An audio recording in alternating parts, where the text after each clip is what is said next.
You got some folk that don't have no oil on them, and you got to fool with them kind of folk, you know. You got to fool with niggas. I mean, nigga people. Oh, Lord. You got some folk that don't have no oil on them, and you got to fool with them kind of folk, you know. You got to fool with niggas. I mean, nigga people. Oh, Lord. That's one of my favorite sound bites ever, man.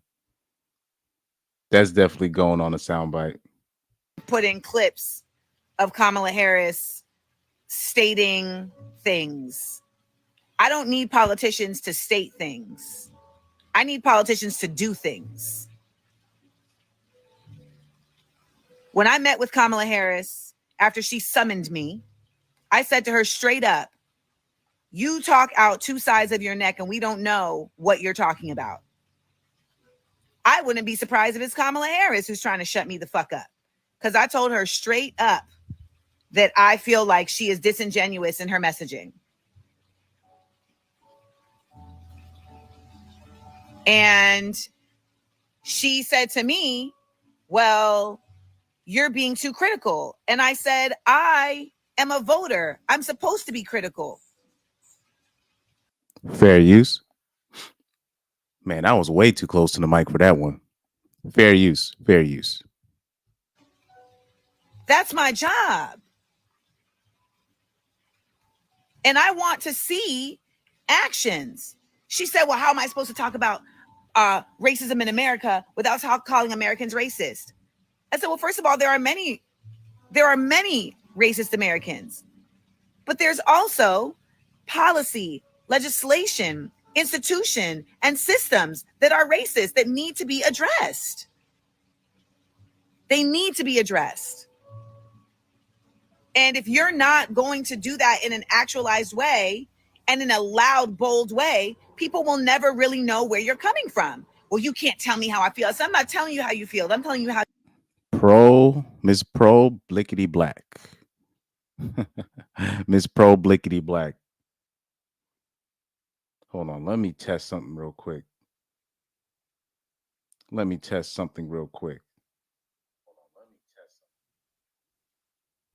Let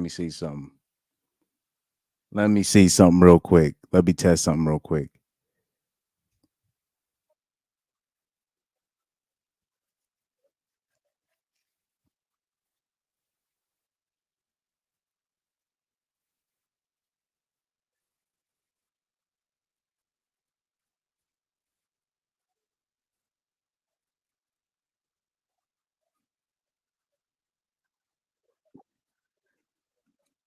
Okay. I just wanted to see something.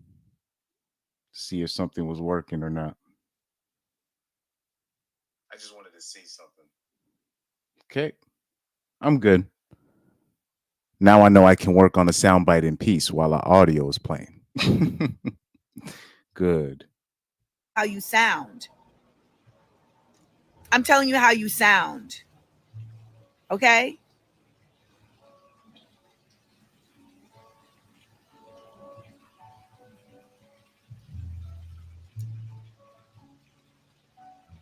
The truth is that you should always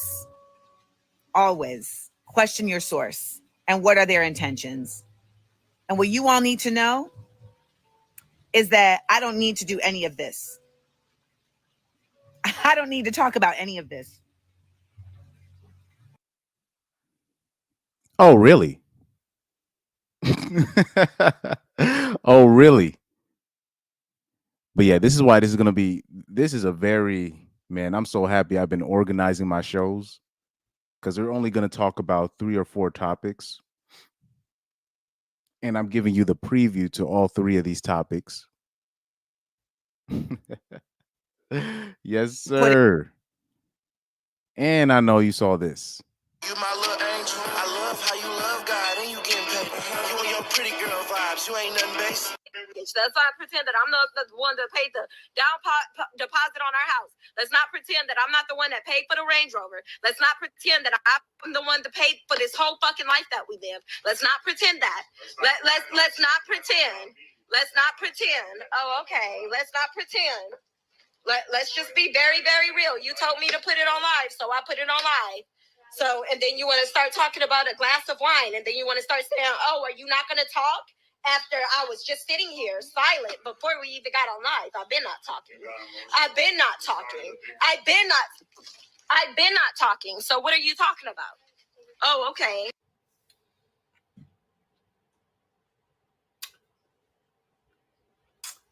Hey, man.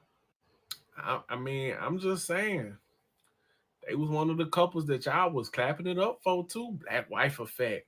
Pasta and lobster, the Parmesan cheese sprinkle on the top with it. Y'all told me they don't do none of that. Y'all get on here and argue about going 50-50 with black men. Meanwhile, she over there taking care of the big show.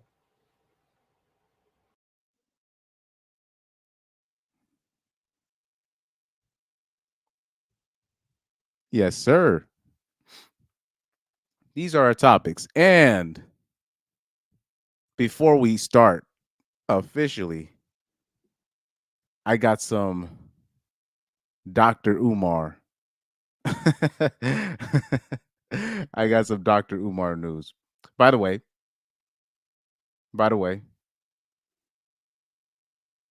I want to show you guys something. See, do we got the free Tory hat? Do we got the free Tory hat on standby?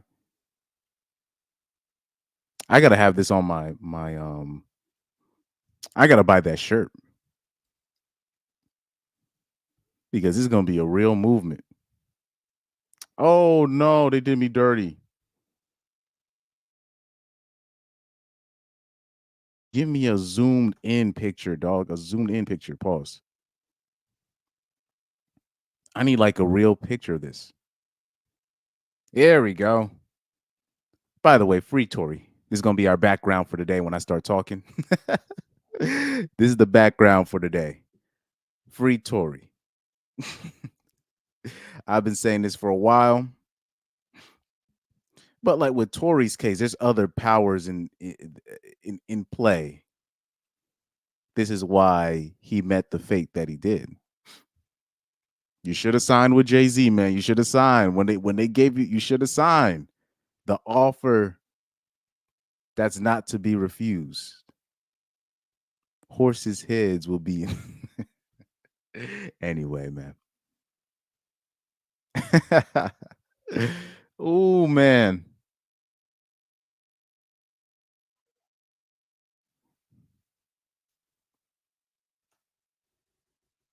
Ooh wee.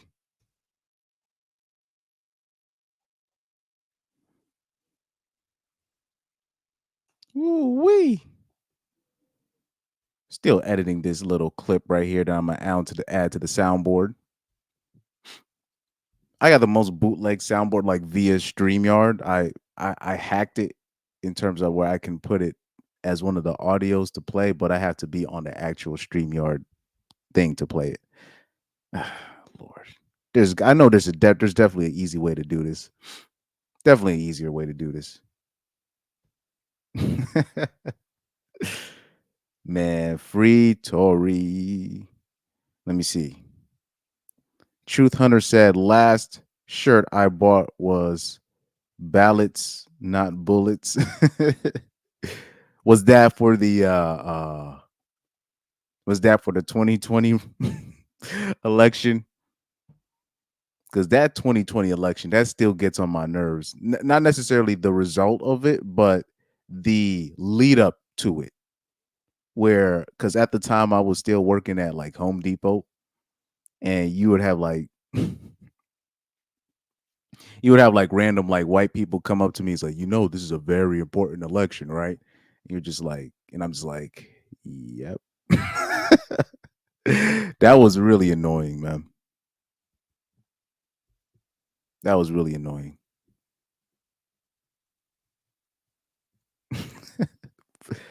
I think, this is where I will have sympathy for liberal Caucasians in this instance. They want to like so bad not be that one sketchy racist character in their family. Like like a lot of Caucasian people have that one character in their like family who is like just like that they like they can't bring their Mexican or black friends around, their black girlfriend or boyfriend around. They got that one family member that they just can't do that, and they just don't want to end up, they just don't want to be associated with that so much that they overdo it. That's what I ended up finding out. Or if you know, I always say that the ones that think about it too much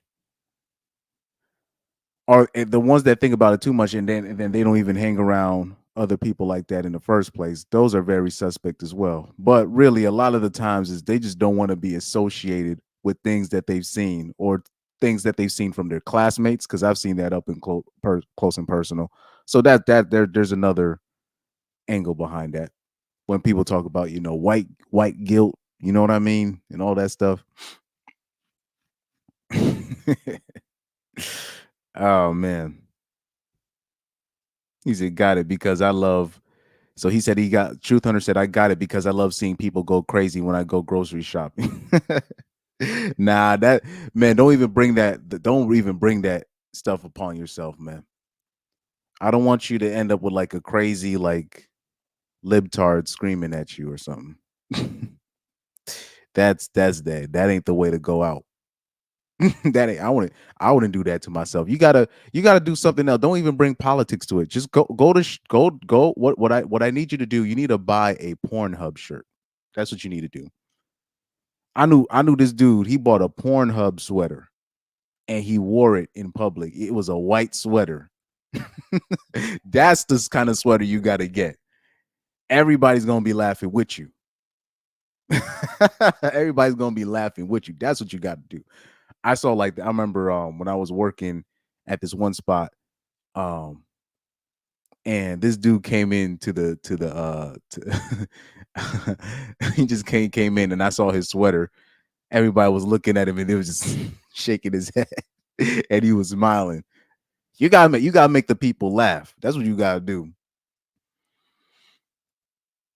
Because I'm not even gonna get into it with politics with people because most people are not that astute.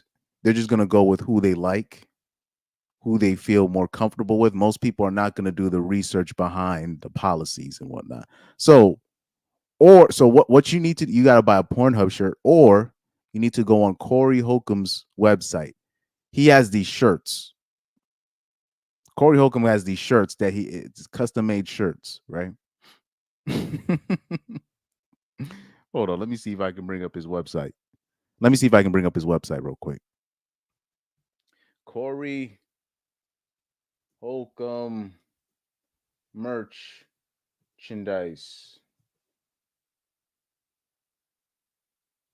It's the 5150 gear. The products. You gotta see this stuff. This is man. I'm basically doing free advertising for Corey Holcomb right here. This is crazy. But I want you to see the shirts that he made, man. Oh man. Let's see if I can bring let me see any shirts I can bring up.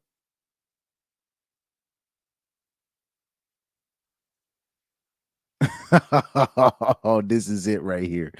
This is it. This is it. This shirt says, ladies, to keep a man, disregard everything your single mom taught you. Get your This is crazy. Ladies, to keep a man, disregard everything your single mammy taught you. You got to wear a shirt like this in public. This is a sign of true bravery right here. If you wear a shirt like this, that's what you got to wear right there. He said, that's what I got my engine shirt for. It says fuel injections are nice, but I'd rather be blown. Yeah, that's those like shirts like what you said. You gotta do shirts like that. You gotta get the public on your side. So even if they kick you out, everybody's gonna be laughing with you. Those are the shirts you gotta get. How about this one right here? This one says, practice safe sex because pregnant girlfriends destroy marriages. This is fucking hilarious. I might buy that shirt. That is hilarious. Practice safe sex because pregnant girlfriends destroy marriages. This shirts tell your wife I'm family now. That's wild. Now that's wild. Oh man, I might buy that shirt. I might buy that. Oh, so it comes with long sleeve. It's a oh, it could be a shirt. It comes in a short t-shirt and it's a sweater. That's nice. Oh, power bottom blessings. Power bottom blessings. Yo, this is crazy. That's crazy. And it got Eddie Long in the clouds from heaven saying, "Won't he do it?" with Diddy on with a pogo stick up TD Jake's rear end with a choir in the background. That is the wildest shirt. I'm buying the shirt. I am buying the shirt. That I am buying that shirt. And I don't care who get mad at me. Even the rainbow community is gonna be laughing at that one. And it got Eddie Long. That's Eddie Long in the clouds from heaven saying, "Won't he do it?" That's crazy. Now this shirt, I am buying this shirt. How much this cost? $30 to $35. I am buying that shirt. I don't even care who give now that I want to offend the public with that one. That is hilarious. That is the best shirt. Oh shit. Power bottom blessings is wild. That's wild. Where Eddie Long's in the cloud and from heaven saying, "Won't he do it?" That's crazy. Now that's brave. Holy shit. I am buying that shirt. I remember I bought two things from Corey Holcomb's merch. I bought the a white sweater in 2019, and then I bought it showed like the picture of the intro of the show, the classic intro of the show, and then I bought the Will Smith t-shirt where it had Will Smith's face on it, and then on top of it it said King Beta Male. Oh man. Let me see. Let me bring up the because I brought up the I had the t-shirt. Let me bring it up. Let me bring it up. I had the t-shirt. I wore it on my cousin's show. I wore it on my cousin's show. Um let me bring up my cousin's old podcast episodes. By the way, please subscribe to my cousin if you can. I don't know if he's gonna like me putting his stuff out there, but fuck it. He's got 1.12 thousand subscribers. He's a musician primarily, but he also does vlogs, does videos and all that. Let me see if I can find one of the old shows that I did with him. I think it's the shoot, I gotta find.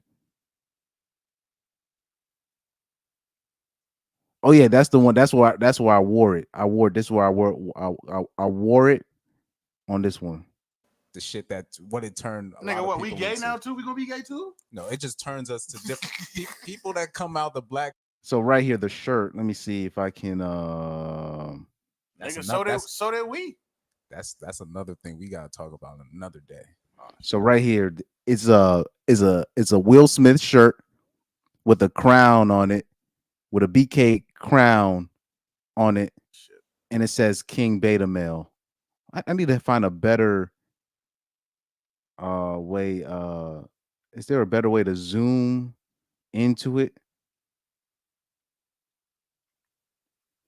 My eyes were buck right here.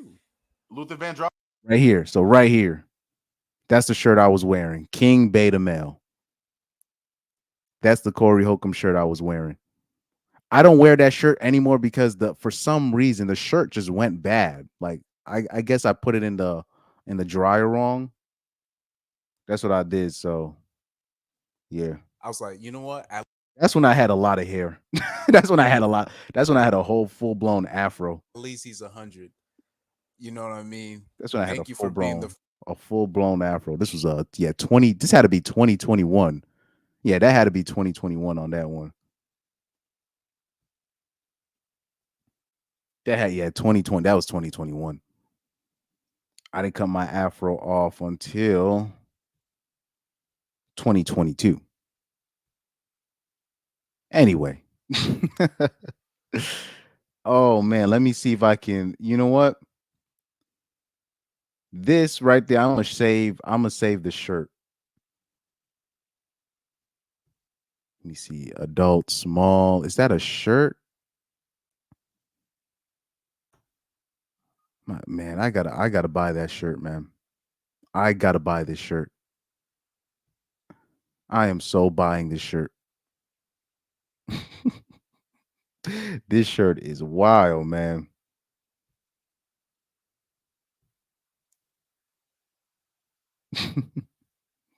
This shirt is wild. But anyway, enough about that.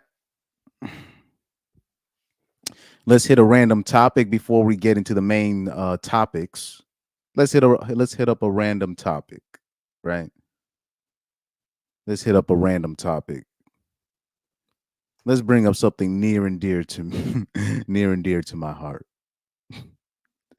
Oh man. These nuts, ninja.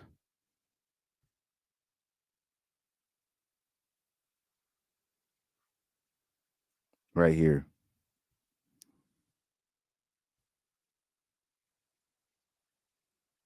Let me copy this link. Let's open it up in a new link. Boom, boom. Let's open this up. Let's pause it right on time. There we go.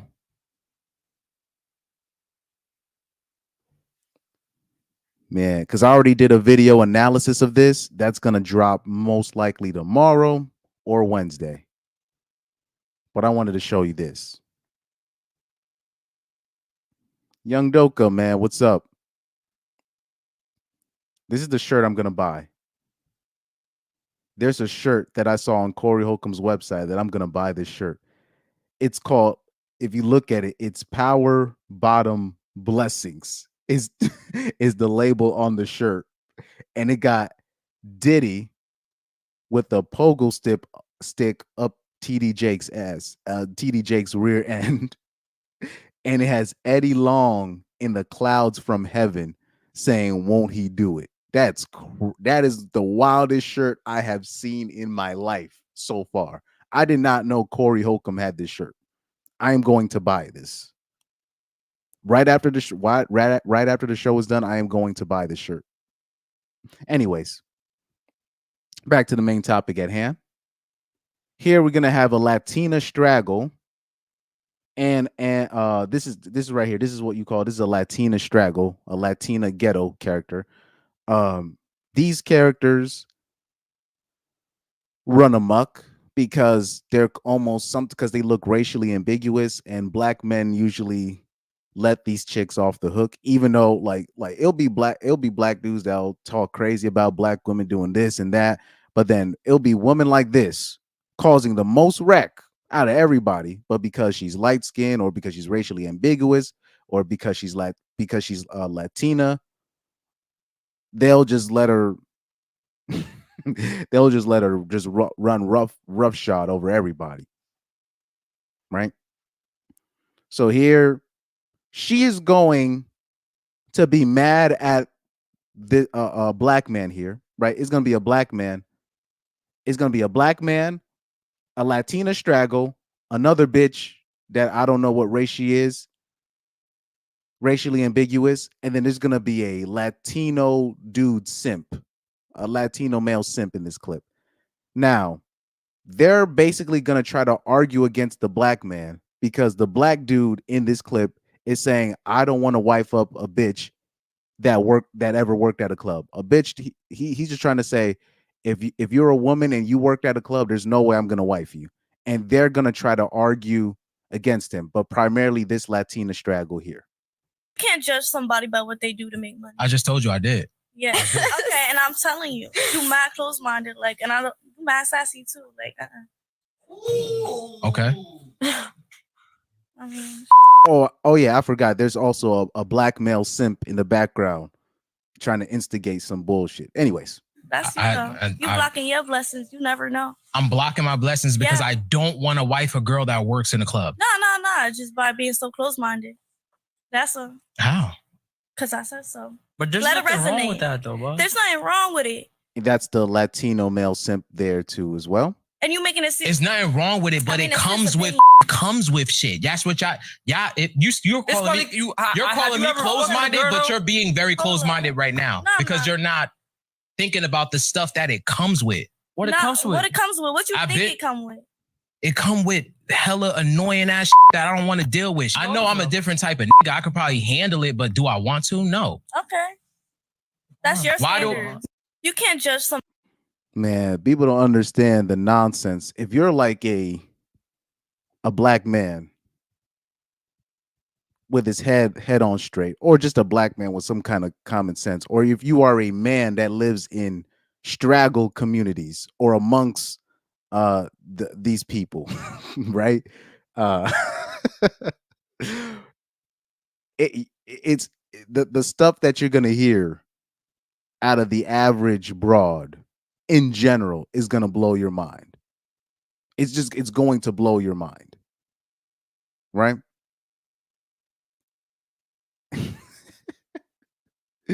Like everything that she's saying is crazy. And this is something that I went through when I was on my cousin's podcast. It was two broads. I've mentioned this story plenty of times already, but I got to mention it again. Two broads. One was a Latino straggle, a Latino single mom, enough said. Another one was a black chick that didn't want to be called black. She says she's Dominican, right? Who was also in an open marriage. So I was with these people. I didn't know about their backgrounds. I ended up knowing about their backgrounds after the show, right? And a question had came up where my cousin asked, "Oh, would you allow your girl? What do you think about it if like your main girl was to go to a male strip club?" And I was like, "Oh, hell no. That's single woman behavior. There's no way my chick would be doing like that she wouldn't be my chick anymore." And I was basically kind of joking about it, like, "Oh yeah, there's no way I'll let that happen." But obviously no, right? That's what I'm thinking in my mind. Do you know those broads were mad at me for saying it? I'm talking about they were arguing like, and I thought they were just joking, just talking to shit, you know, taking a piss and all that stuff. I thought that's what they were doing, but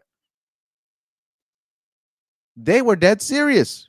They was about to lose their whole GD mind over that shit.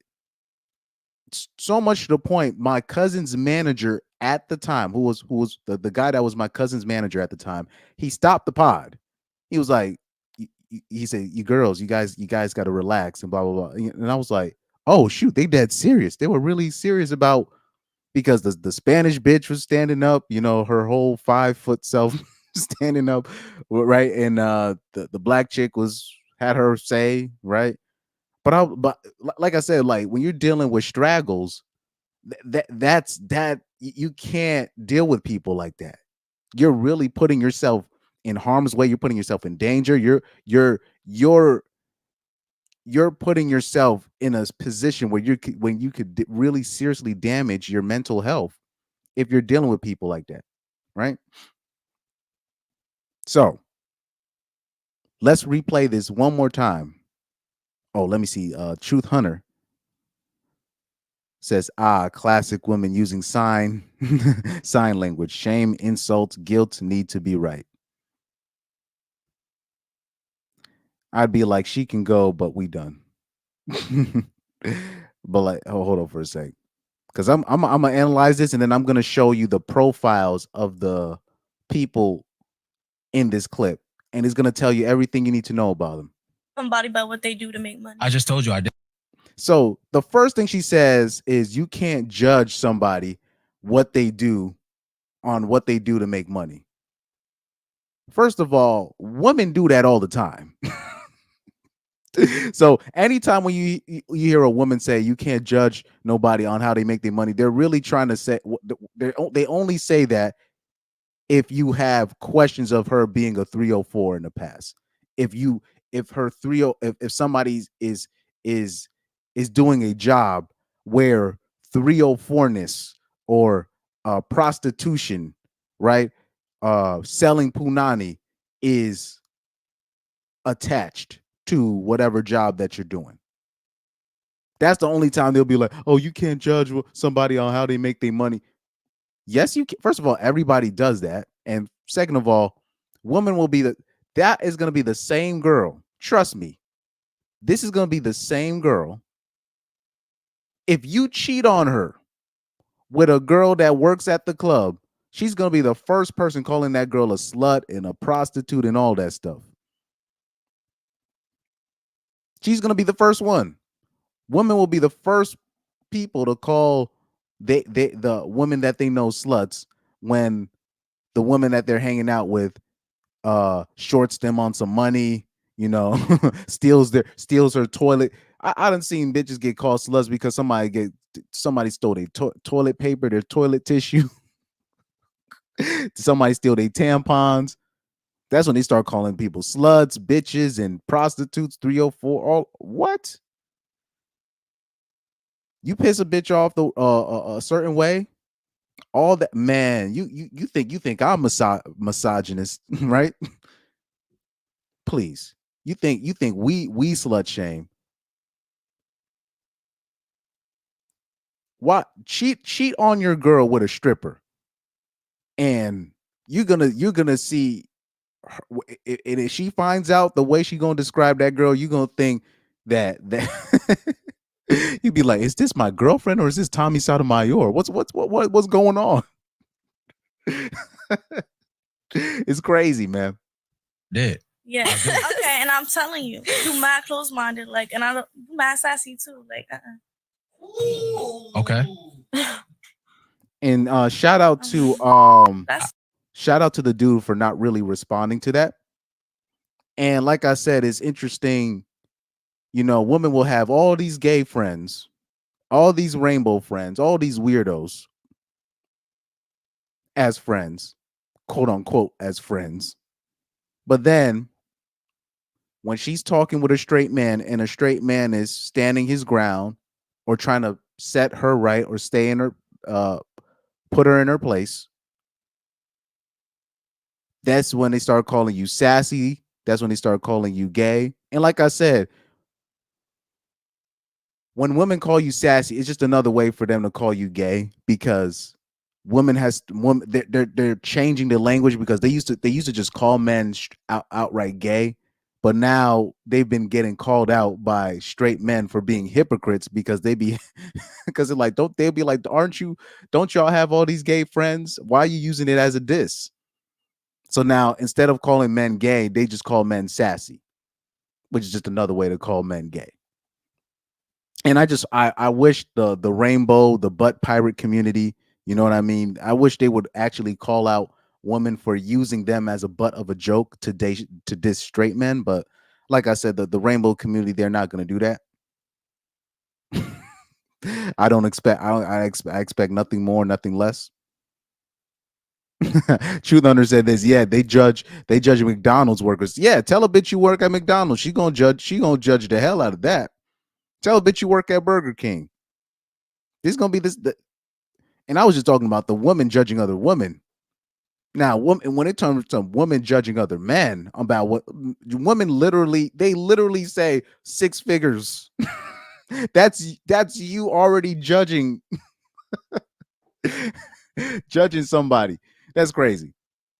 Because women will say things, but then when you flip it back on them and you be like, well, you just said this, so wouldn't that mean that? And they'd be like, you're sassy. That was the that was the next thing she said.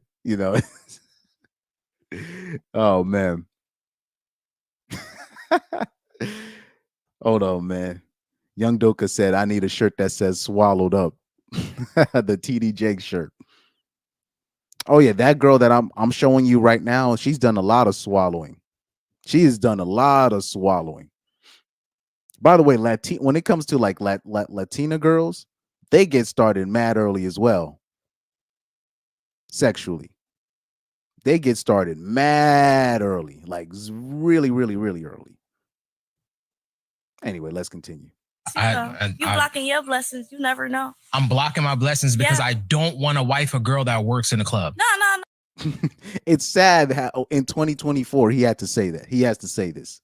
For him to even have to spell that out, where you'll have a woman judge you because you don't want to wife up a woman that works in a club.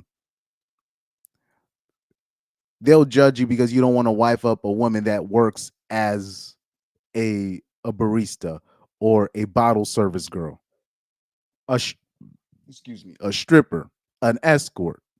These all mean the same things. a 304 that works at a club, she's a 304. I mean, bruh.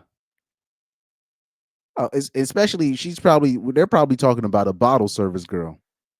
Or one, you know, like have you ever seen like those waitresses that work at strip clubs? What kind of shit?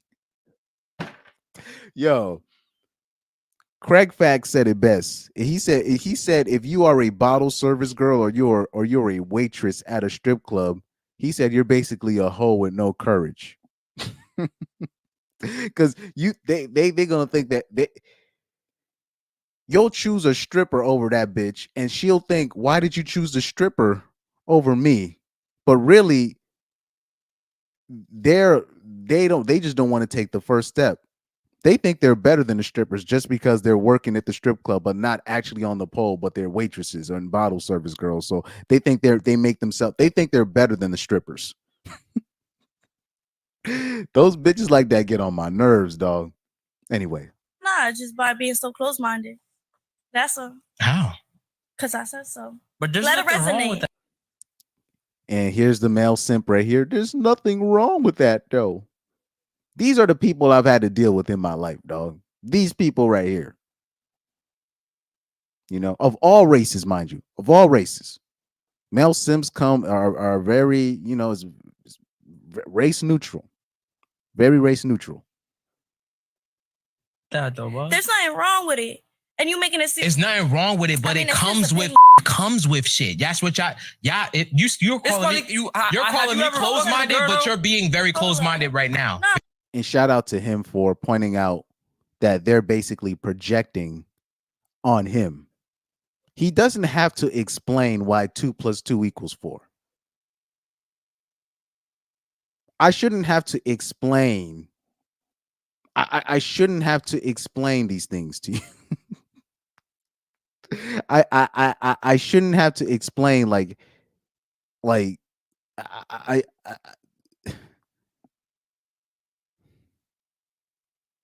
what is a better way to say this?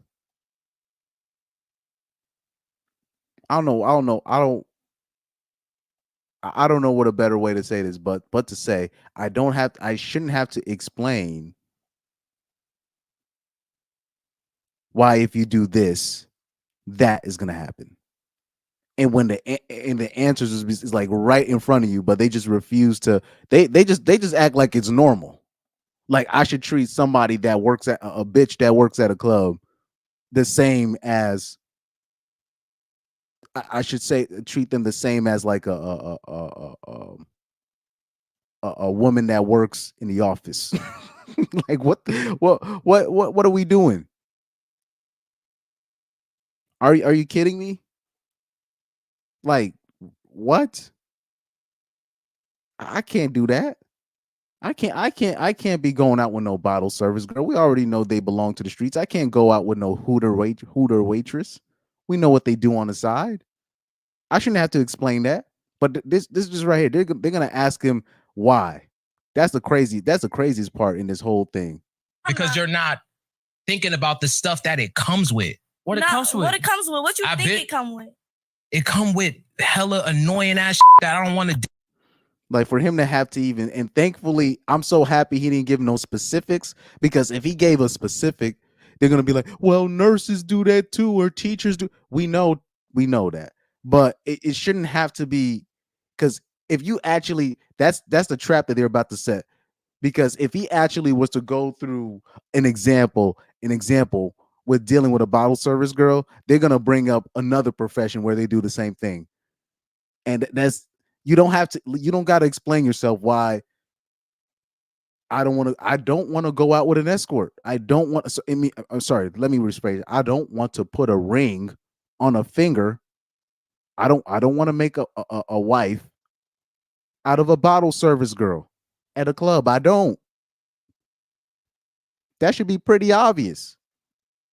Deal with. I know I'm a different type of nigga. I could probably handle it, but do I want to? No. Okay. Yeah, and people always talking about handle. Like same here.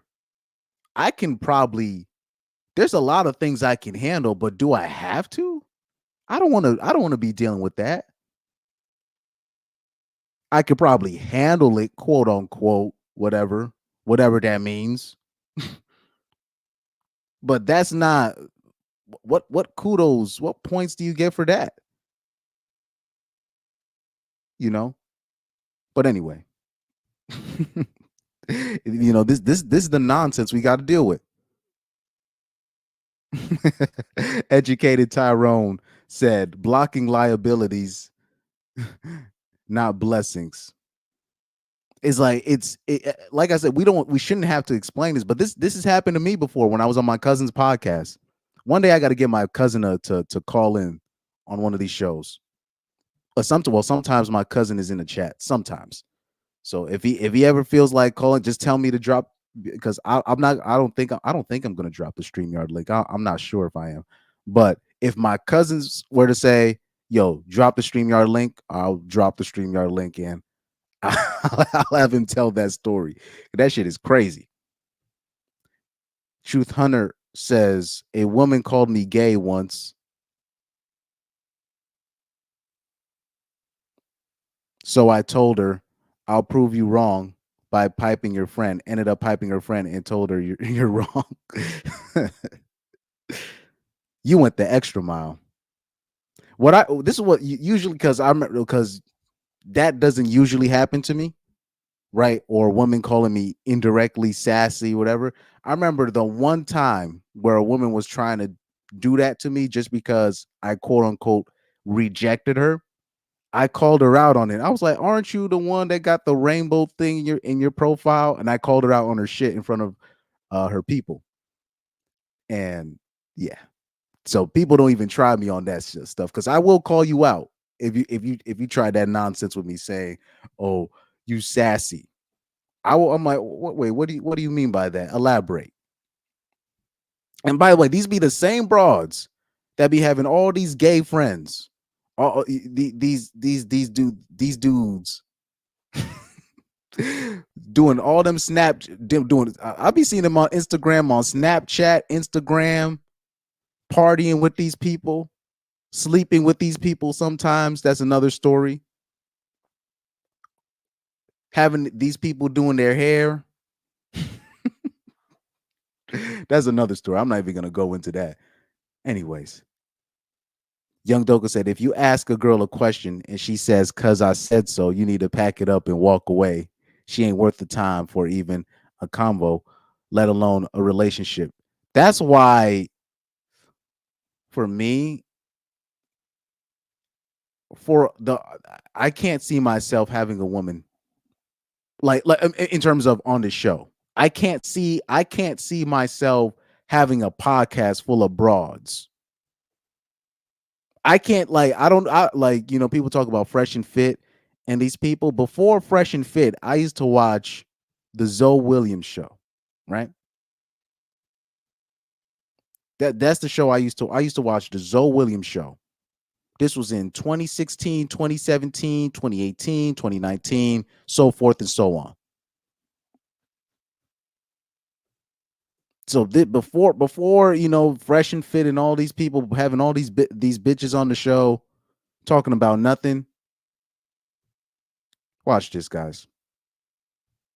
Watch this. Because like, yo, he would have a round table full of these broads, and they would be talking about nothing. Like, I'm not even exaggerating when I say this. They would literally be talking about nothing. And you know what people would be in the comments saying?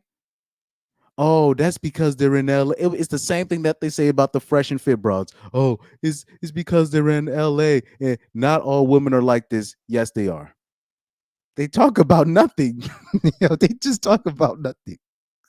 Yo, you can't have more than one. Like, you could probably have one broad on your show, but it's still, it's not worth it. The ROI is very low.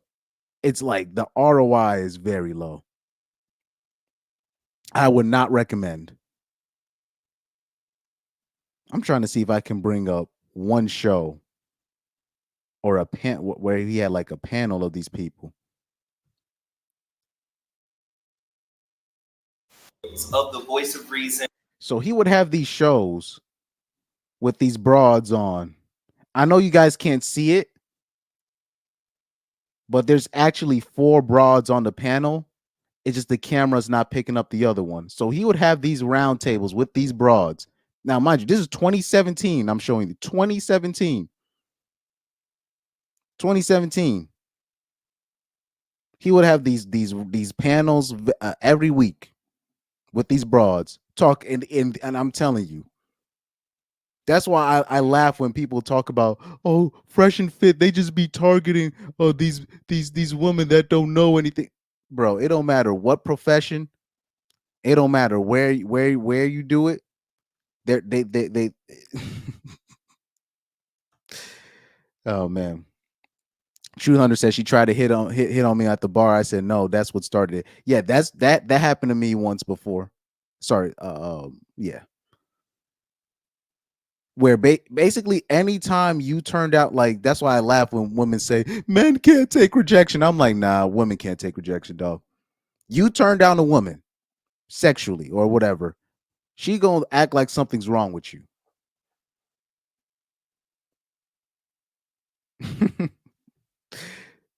Shinobi One, shout out to Warband. The Warband is in the building.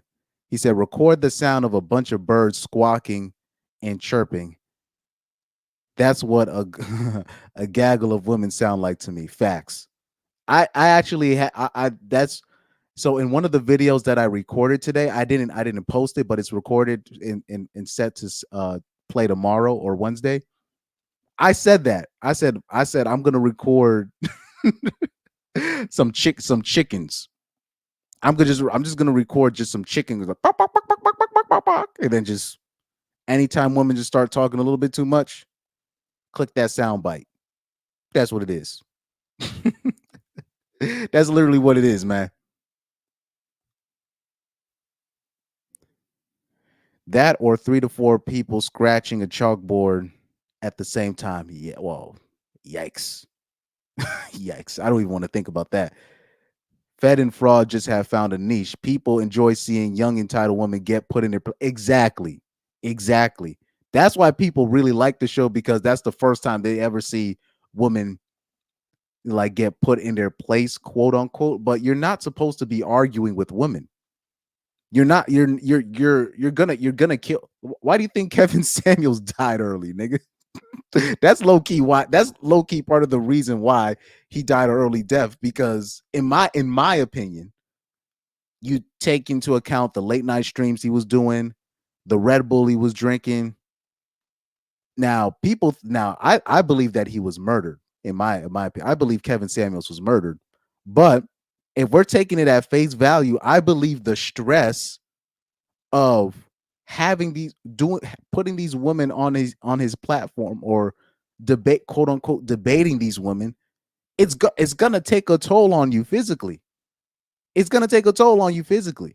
So if we're taking it at face value, I believe that was part of the reason why Kevin Samuels died an early death. That's my opinion. You're not supposed to be arguing with women, dog. That's like you're just no. That's what I would like. That's what I was told growing up, and it was kind of told in a simp way. But what they were trying, I think that what the elders were trying to tell me, but they just didn't want to say it out loud. They should have just told me, look, women just be saying shit, dog, and you just gonna have to deal with it. If you want to deal with women, you're just gonna have to deal with them just talking crazy. And they should have put it like but they were just saying just don't argue with women because God doesn't like it and all. But really what they were trying to say is broads is crazy.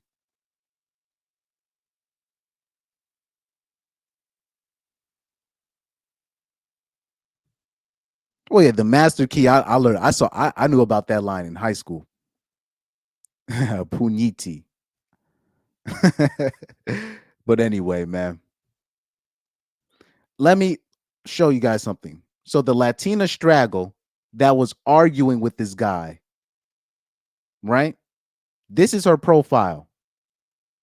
This is her profile. This is an escort, guys. This is more than a club's. This is more than a bottle service girl. This is an escort. This is an escort.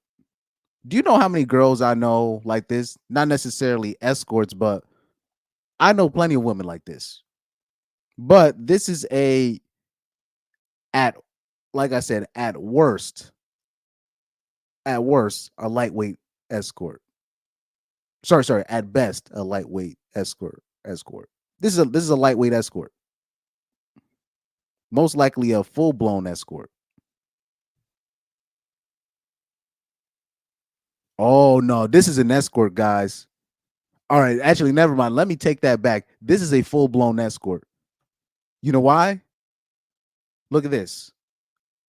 No comments. If you see a bitch like that with a following and she's showing off her goods, but the comments are very limited, that's because she sell box. Like I'm talking about this might. I think this is not only just a seeking arrangements type girl. I think this is like a back page, Craigslist. I don't want to mention any other websites. Euros girls type broad. Yeah, very limited. Okay, very limited comments. I don't know why she shut off the comments for that one. Okay, yeah, that was very. Yeah, that's very suspect. That's very suspect. Yet there's like no comments allowed on her latest post. So usually when you see women like this, and I'm talking about there's no comments allowed like that, that means she sell box.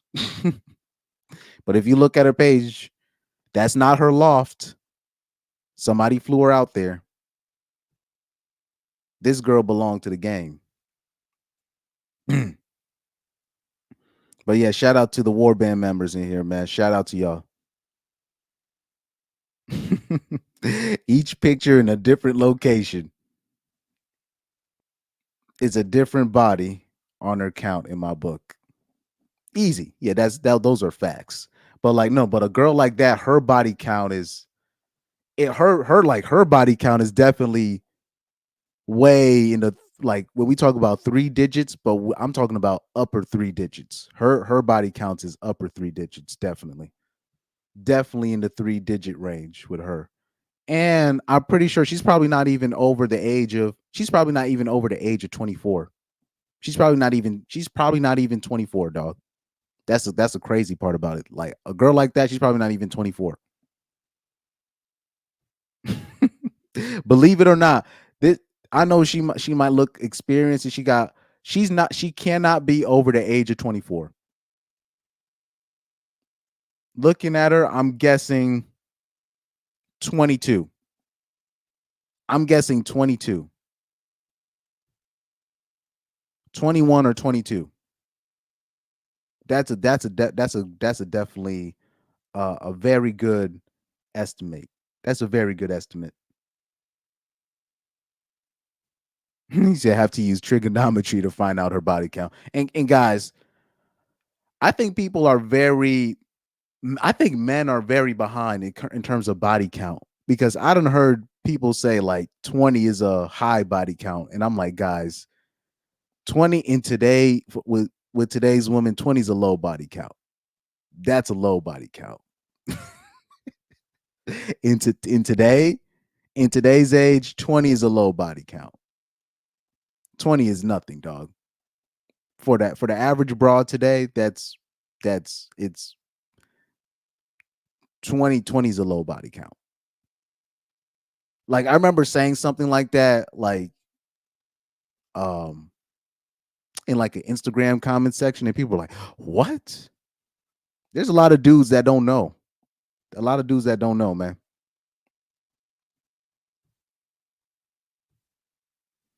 He said, count the pictures and times. No, by 20. That's the body count likely. He said, count the pictures and times. Yeah, and times in the number by 20, and that's probably the body count. It's probably going to be higher than that. Like I said, I know, dude. Can I put it back on the page? I did a show with my cousin. He used to film he was doing his own web/TV show on YouTube that got picked up by the Zeus Network. It ended up getting stolen from him by the Zeus Network, actually. And I was helping him. I helped him do some background lighting, nothing fancy, some background lighting for an episode called the CT Baddies. And I met one of the chicks. I got her number or whatever. I was about to be like, oh shoot, we in there, until I found out what she'd be doing. And I was like, yeah, maybe I might call her on the sneak, but I'm like, I think she's way too much of a risk. This broad already got pregnant by the age of 16. Mind you, if I showed you her, you would never think that she was a 22-year-old girl, small Dominican bitch, small girl, like really small girl, right? Couldn't be no more than 4'10", 4'11. Couldn't be no more than 4'10", 4'11. I'm talking about she had heels on that day, and she was barely 5 feet tall. I started talking to her. She talked about, oh, I got a 6-year-old. I'm like, wait, you 22, right? She's like, yep. I'm like, damn, 16? So if she had a kid already by 16, that means she's been fucking. I'm talking about many. So I'm pretty sure by the time she hit 18, 19, by the time she hit 18, she already ran through. By the time she 18, she already ran through, believe it or not. Damn near. Plus my my cousin and other people started telling me what the stuff that she does to get by. How this bra was, let me not put her out there. But she's basically she's similar to this girl. That's why I brought her up. She's very similar to this girl. I know a lot of broads like this girl here. A lot. Like a lot. I know a lot of broads like that, man. Way too many. Oh man. Anyways, man, let me go to a story that I wanted to so let's hit one of the main topics. Let's hit one of them, even though it's not the main topic. But do you guys know that that couple, Queen of Kings? Do you guys know about Queen of Kings? The black and white couple? It's like it's a black woman, white dude. You guys know that? So apparently they're separated.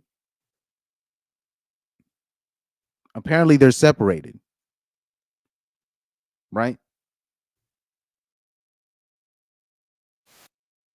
She wants to take a break. And in fairness, I kind of leave her here overwhelmed with the kids daily. Even at times when I dedicated more. So fair use. But they so I remember they would have a YouTube channel together, right? And the premise of her YouTube channel is she she met this guy, but she already had a kid with another black man, right? Already. So the premise of her channel was he supposedly spoiling her and giving her all the things that a black man never could. But that's basically how she made her channel out to be. Now, all of that has been exposed. So they found out, people did some research, and then on top of that, she did a live snitching on herself, right?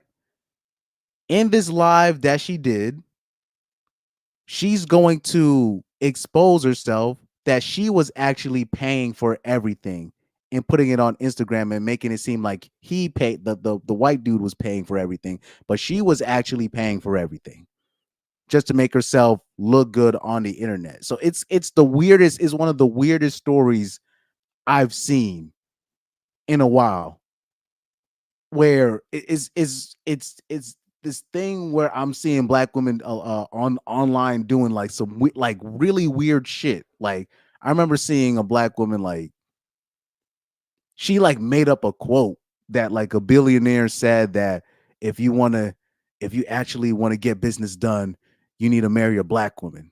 And then I'm like, a white billionaire said that? And then the billionaire found the tweet and actually threatened to sue the woman for making a tweet. He said like that she made up that tweet. I never even said that. I never even talked to the broad. And I'm like, why would you even make up something like that just to push that black women should be with white men? It's like, it's the weirdest fetish. I don't know how to say it, but like to make up these weird these things, to make up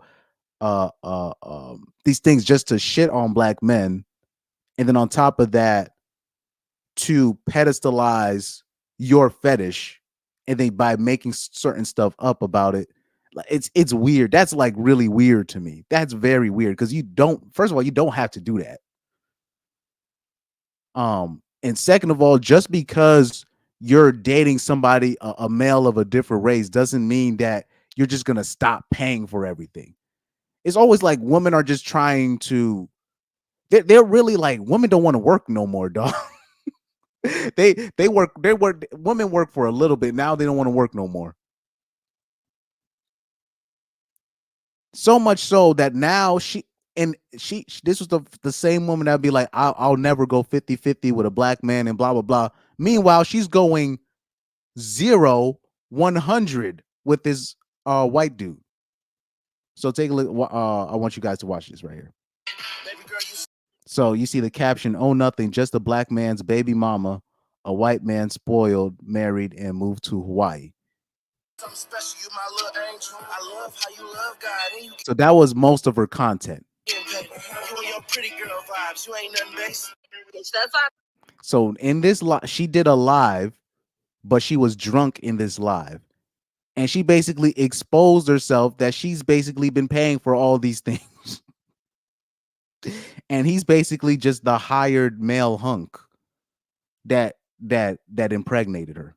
Not pretend that I'm the one that paid the deposit on our house. Let's not pretend that I'm not the one that paid for the Range Rover. Let's not pretend that I'm the one that paid for this whole fucking life that we live. Let's not pretend that. Let's not pretend. Let's not pretend. Oh, okay. Let's not pretend. Let's just be very, very real. You told me to put it on live, so I put it on live. So, and then you want to start talking about a glass of wine, and then you want to start saying, oh, are you not going to talk? After I was just sitting here silent before we even got on live. I've been not talking. I've been not talking. I've been not talking. So what are you talking about? Oh, okay.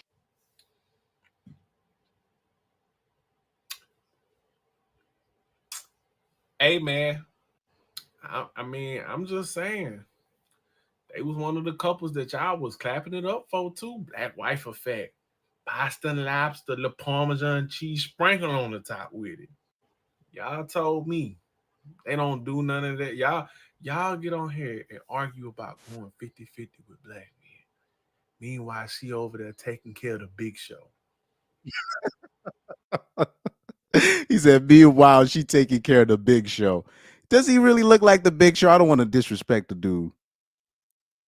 That's crazy. He said this dude is the Big Show. That's wild. But it's crazy. She's meanwhile she's paying for everything, but she wants to push a narrative so bad she's willing to lie about the whole thing. First of all, there's nothing wrong with being a black woman and paying for and being the primary breadwinner and your partner's of another race. There's really nothing wrong with that. I don't know why, but I know what the reason is, why is because women are not, they just don't they really don't want to be the breadwinner. They or let me rephrase it. Women, they are just not equipped.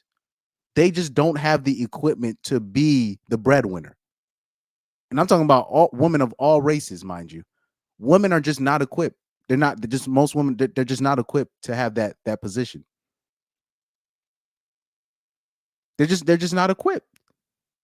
And then when they do have that position, they end up flipping on you and putting it in your face that they're paying for everything. So also all these posts that you saw on Instagram where she said that he was paying for everything, she was lying. She was paying for everything. She would make these posts on Instagram with these long captions. I remember because I would see her post from time to time. I'll be like, okay, that's kind of weird. Even though what she's doing is not necessarily, I don't really look at it as race. I just know that there are women on Instagram that actually hire hire male escorts or, hunks for hire, right? Male hunks for hire to make their life seem a certain way, even though it's not really what it really is. I know women that actually do stuff like that. That's why I pretend that I'm the So this is right here. This is where she basically exposes herself. that I'm the one that paid the deposit on our house. Let's not pretend that I'm not the one that paid for the Range Rover. Let's not pretend that I'm the one that paid for this whole fucking life that we live. Let's not pretend that. Let's not pretend. Imagine, like, women will want to win an argument so bad she'll expose own she exposed her own operation. She exposed her whole operation. She exposed her whole operation just because she want to win an argument. It's wild. I don't know if you guys seen the video. One of the videos I was the most disgusted with when I did, because I don't like when women play two sides of the fence and I know they're not built for it, but I just can't say that out loud. So I'll just take them at face value, because I don't want to minimize this to race, because this is really the people got to look at the bigger picture on this one. It's just with black women, they just black women just expose themselves just way too bad to where it just it just like black women always complain about, well, you guys are making us look bad. No, you guys make yourself look bad. And when other black women make themselves look bad, and then somebody else called them out, you say it's racist, and instead of really you need to be correcting your fellow sister, they double down on the idiocy. He said the Big Show Brad should have stuck with Becky, but since he got free trips, he's still up. But this is where I'm gonna stop there on that comment. That he was a male hunk for hire. I know guys like that. I know personally guys like that where women pay them for certain photo ops. So you know how like women will do a soft launch, right? Where they're not necessarily exposing who their man is, but it just shows their man with you'll see the tattooed hand with the Rolex and him driving in a Hellcat, but it just shows his arm. Women will hire guys like that just for a photo op. They'll literally give guys money to make it look like, oh, I have these mysterious guys flying me out. You know, women do, like, I know women that actually pay dudes. Like, I know dudes that actually work I'm talking about male strippers, male escorts. I know some of these cats, dog. Believe it or not, I know some of these people. And I know regular dudes they're just hunks for hire. You could literally, like back in the day, like in the early 2000s, you could literally go on Yellow Pages and there will be you'd have men and women for hire. And we all knew what that was. I knew that as a kid. These like women and men will hire these people to, like, you see how what's his name? Dan Brazilian, Dan whatever, and he's literally paying the woman to be around him. Women do the exact same thing. It's just with Dan. He just outright says what he does. But women do the exact same thing. They will pay these dudes for certain photo ops to make their life look like they have all these Bruce Waynes flying them out and shit. But really, they're paying these guys. Now, in this case, this guy was probably a male hunk for hire. She probably caught feelings for the guy for a little bit, or he caught feelings for her. And she was like, well, fuck it. I'll pay for everything. I'll let you tag along. And it was more of a business type relationship, you know? And she said, and she probably told him, look, you sit here and you look pretty and I'll pay for everything. And I'll say that you're the one paying for everything. This is common, guys. This is very common. Women hire male escorts as well. Women hire male escorts as well. Male hunks for hire. This is a real thing. This is a real thing. He was just for hire, and then he just got caught up. Unfortunately, I know, dude. I know guys like that. The so-called Chads and Tyrones, and these guys. A lot of these guys are living lives that they don't really want to live because, you know, well, that's another story. I don't want to get so much into the nooks and crannies of this dirty game. Oh man. Let me see something. Young Doka said, yo, I didn't even hear the guy say the Big Show before I said that. Yeah, I'm looking at it. That's messed up. Yeah, fake jet seat. People don't understand. So Truth Hunter said, yeah, they sit in fake jet seats for photo ops or will rent one. So yeah, in LA, I don't know if it's specifically in LA, but I know in California, you can literally, there are studios you can go into and they have it like set up where it looks like you're in a jet or you're in a private jet, but you're really not in a private jet. So you pay the studio and then you take the photo and like you're in there. And I'll say this, a lot of IG models do that. A lot of male entertainers do that so they can perpetrate that they're living a certain lifestyle that they're not. There's a lot of people that do that. There's a lot of people that do that. Young Doka said the soft launch is crazy. I know exactly what you mean. Yeah, the soft launch, that is another evil thing that women do. Like a bitch will get. I saw like a fat bitch get proposed to on Twitter, and she covered the guy's face, the guy that actually proposed to her. I'm like, how you gonna soft launch your fiance? That's oh yeah, Brett Cooper. Brett Cooper did a soft launch on her fiance. How do people do? Like, I don't know. Like that is the most narcissistic thing. That it's just so like wow, and it's crazy because none of her fucking male simp followers are gonna call her out for it. I'm like, how you gonna soft launch your fiance? That's what Brett Cooper did. And I'm like, these are the people that you think are good people. These are the people that you hold up in the air. I'm just like, man, it's crazy, boy. That's crazy. You soft launch your fiance. That's crazy, man. That's wild. Just say you got engaged and then just leave. But she want to do the photos and whatnot. And meanwhile, she's soft launching her fiance. We don't know who her fiance is. Meanwhile, she probably hired that motherfucker to make it seem like she got options, quote unquote. She probably it's very plausible that she hired a person to make it look like she got engaged because she wants to get the attention of the other guy that she's fucking with. That's in this crazy world that we're living in America. That's very plausible. That's very plausible. That's how fucked up. Anyway, let me move on before I piss myself off. I don't like it when people do stuff like that. That's crazy to me. That's a form. That's insanity. That's a form of insanity. Where are the therapists? where are the therapists when it comes to stuff like that?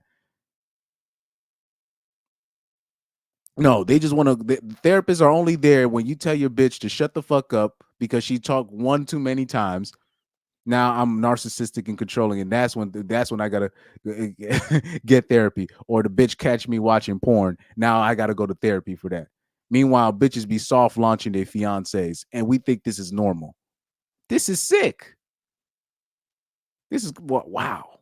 Anyways, like I said, I don't want to piss myself off on that topic. That whole soft launching thing. That's wild. That's wild to me. Soft launching. I'm gonna get myself pissed off.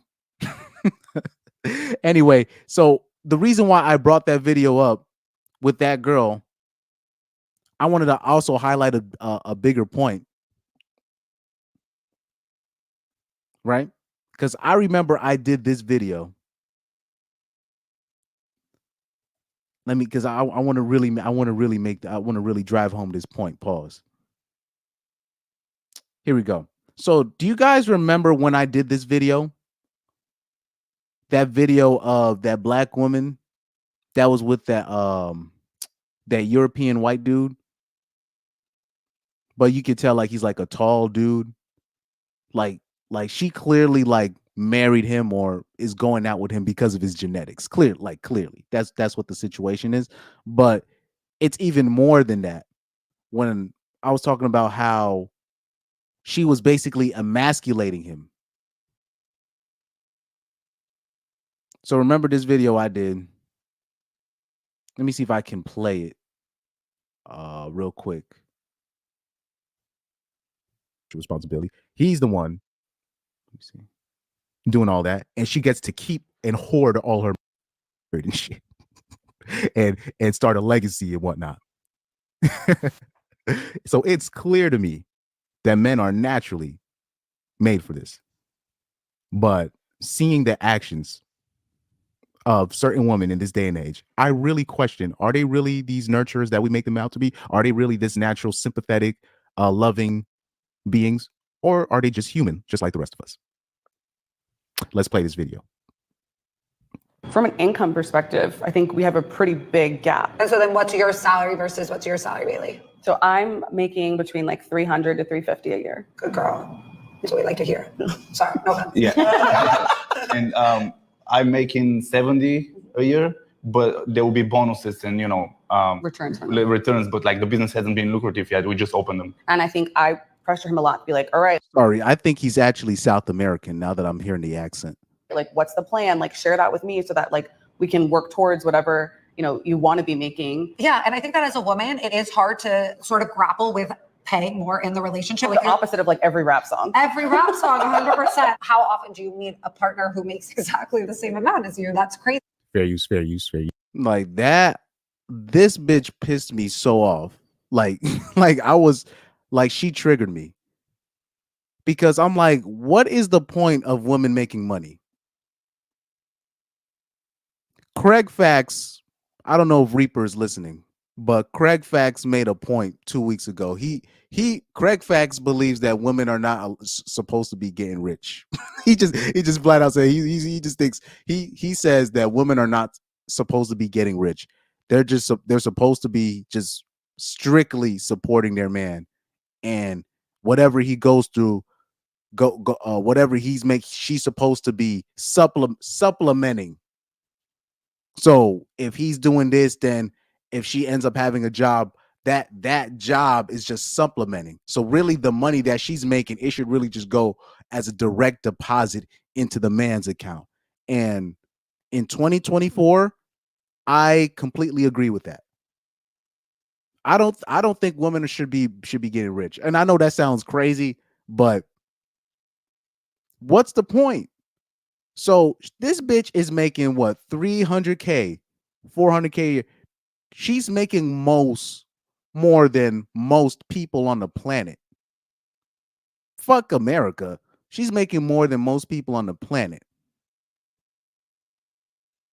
What are you talking about? Your husband needs to make more now.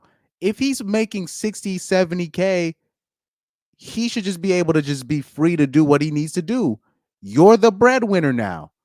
With that, the reason why she's mad that she's making all that money and her husband's only making 70K and he's forcing him to get more, quote unquote, is because she doesn't like paying the bills. This is why it's pointless for a woman to make money. What's the point of you making all being the breadwinner if you're not going to pay bills, if you're not going to take care of others? That's part of making most of the money. That's part of, this is why if you are a country, you are a municipality, whatever, a province, whatever, you need to be making it around where the average man feels like he can win. Because if you're doing it where you're promoting broads, you're prioritizing broads to be in certain positions to make money and all this stuff, your country's fucked. What can I do with a woman like this? What can I do with a woman like this? And where she doesn't even want to accept the responsibility of being the breadwinner. What's the point?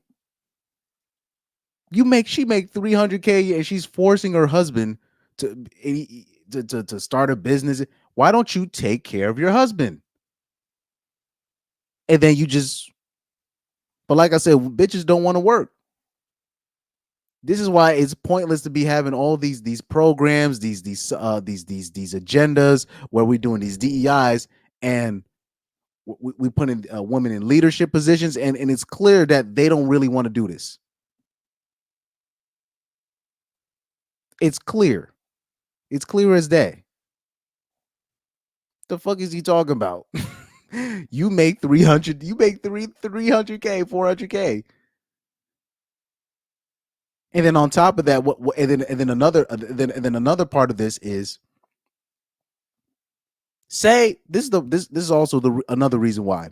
Say if you do find a woman that is cool, I'm talking about she's more than willing to be the breadwinner, be the one to take care of all the bills, be the one to pay for everything for you. If you actually find a woman that like that, it's still pointless. The reason why is if she loses her job and your family goes under, her family members are not going to blame her. They're going to blame you because they're going to be like, well, she shouldn't have to work anyways. So that's why it's pointless. That's why it's pointless. I believe if a woman is working a job, like if she's in a marriage or whatever, and she's working a job, and the man is also making money as well, the money's supposed to be, everything's supposed to be going together. It shouldn't be all this bullshit where you got a man making 70K and then the woman making 40K, but the woman is keeping her 40K, and then the man has to just no. Bitch, your money needs to be going directly to his account. That's what I stand on that. I stand on that. Her money, all that, oh, his money's our money and her money's her money. Nah, we can't be doing that in 2024 because the economy is the economy just doesn't allow it. Either you guys are a team or you're not. That's it. You're a team or you're not, because this whole shit where we got women now, the quote unquote breadwinners, but they don't even want to do breadwinning responsibility. They want to be the captains, but they don't want to go down with the ship. No. So from now on, if you are a woman and you make money, or if you just happen to make more money than a man, or you're making close to what your man makes, most of your money must go. Fuck a joint bank account. Your money must go to his bank account. The money that you make needs to be a direct deposit to his account. Because I'm getting tired of this shit. I'm really getting tired of this shit. Where we're just supposed to accept if the guy makes 70K, but the woman makes 40K in total, that means the family only makes 70K, but she can keep her 40K. She can hoard her 40K while you're struggling with the 70K. And if shit hits the fan, she can just leave with her money, and you're just nah. We can't be doing shit like that. Not anymore. I'm tired of that. Man. Anyways, said Brett Cooper is just a less extreme, more conservative version of Pearly, who happens to have a man. And also with Brett Cooper, she's an actress. At the end of the day, she's an actress. I say the same thing about Drake. Drake is an actor. Drake is an actor first. So and he's Jewish as well. So that's another story. Brett Cooper, Jewish and actress. Can't trust her. Let me see. Young Doka says, if she gets rich, all it does is put you on a time clock for how long you have to catch up and surpass her by 2 times. That's why Craig Fax said what he said. He said, I don't believe women shouldn't be allowed to get rich. I agree. I'm sorry. In 2024, I agree. These bitches is like they crying about going 50-50 on a mill. And I'm like, oh, they ain't ready. I'm like, they ain't ready. They ain't ready.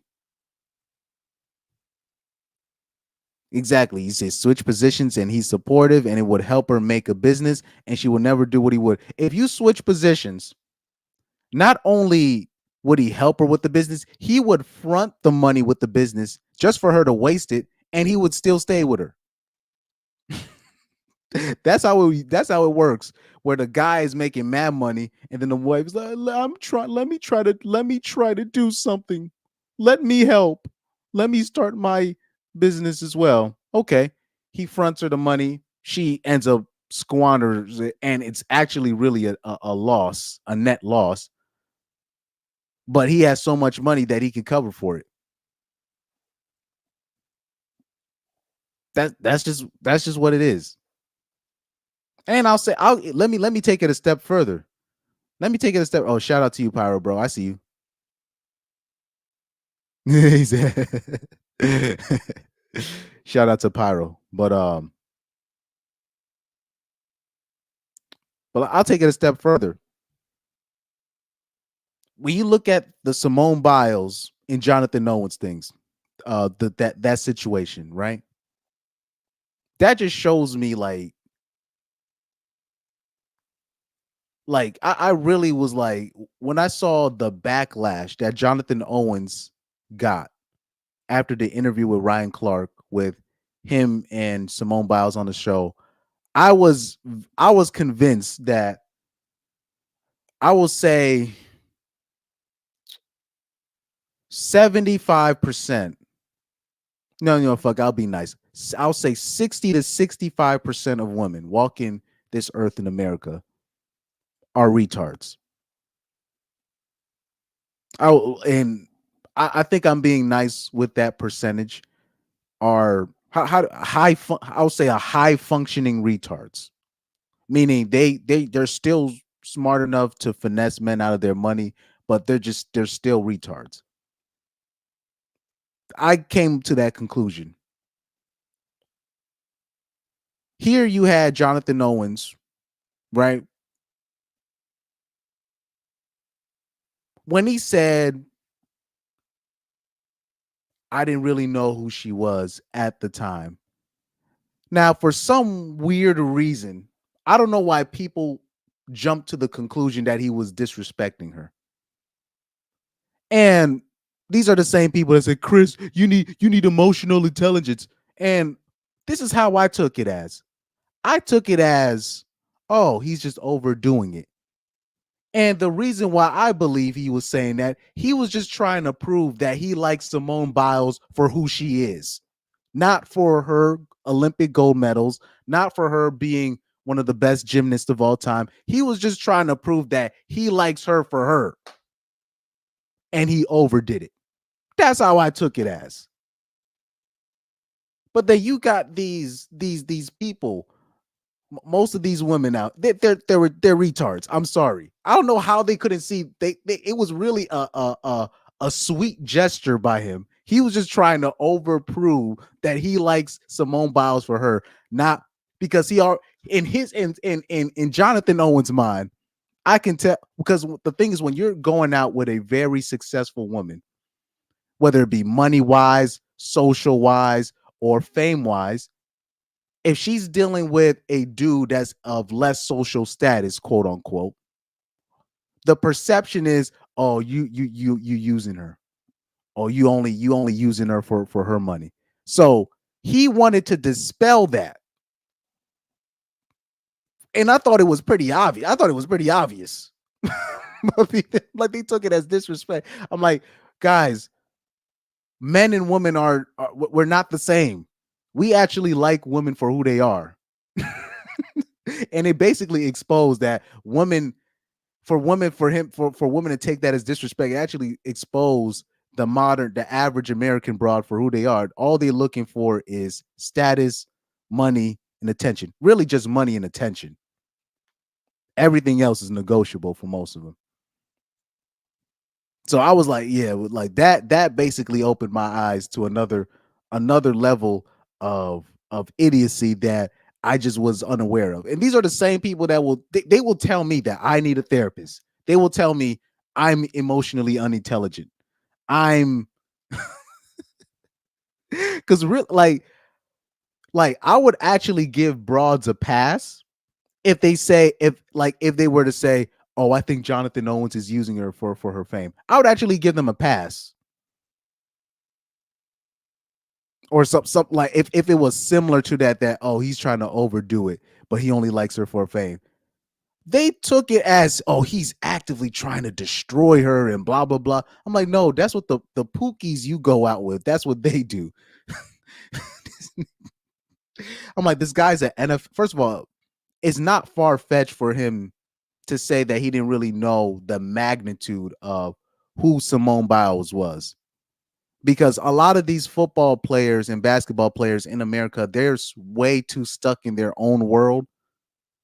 DK Metcalf, the wide receiver for the Seattle Seahawks, Shannon Sharp had a critique of him, right?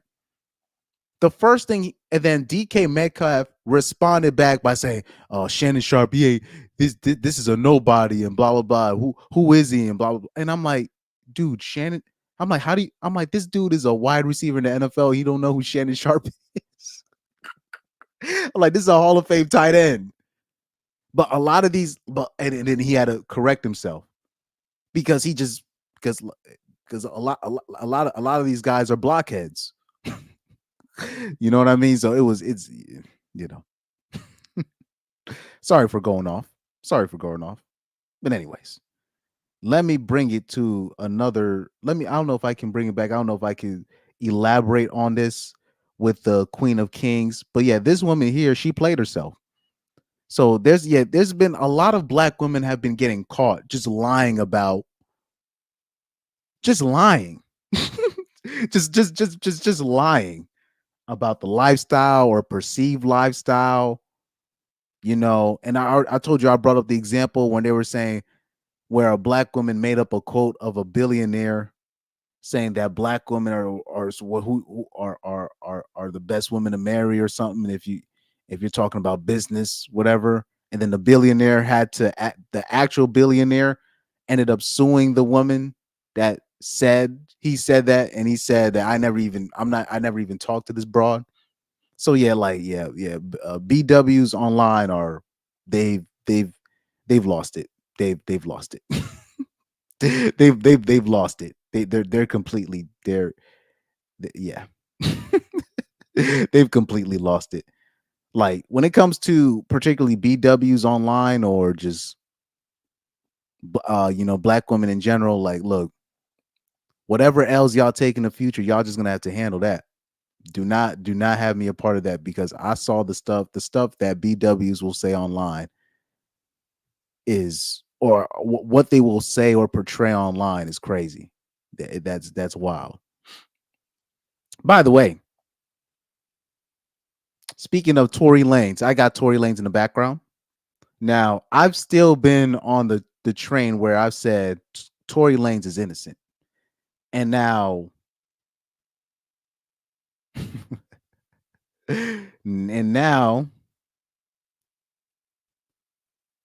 here we have, let me bring this up.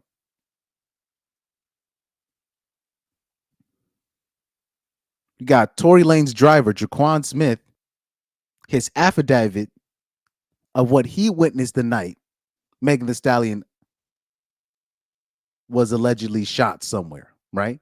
Now, this affidavit, right, is gone viral. I don't know if I can I zoom in on this motherfucker? What the fuck? I can't zoom in. Hold on for a sec. Now, this affidavit that went viral,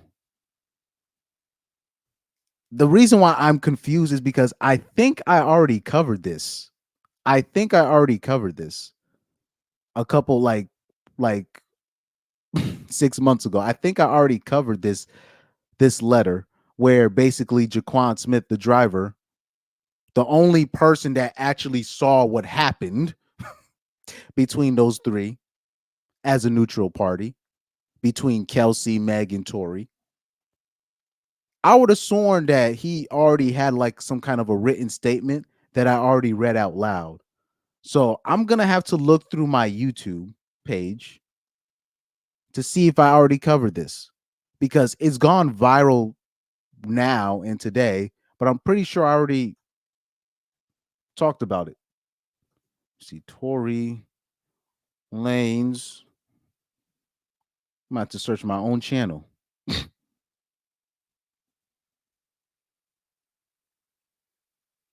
Yeah, right here.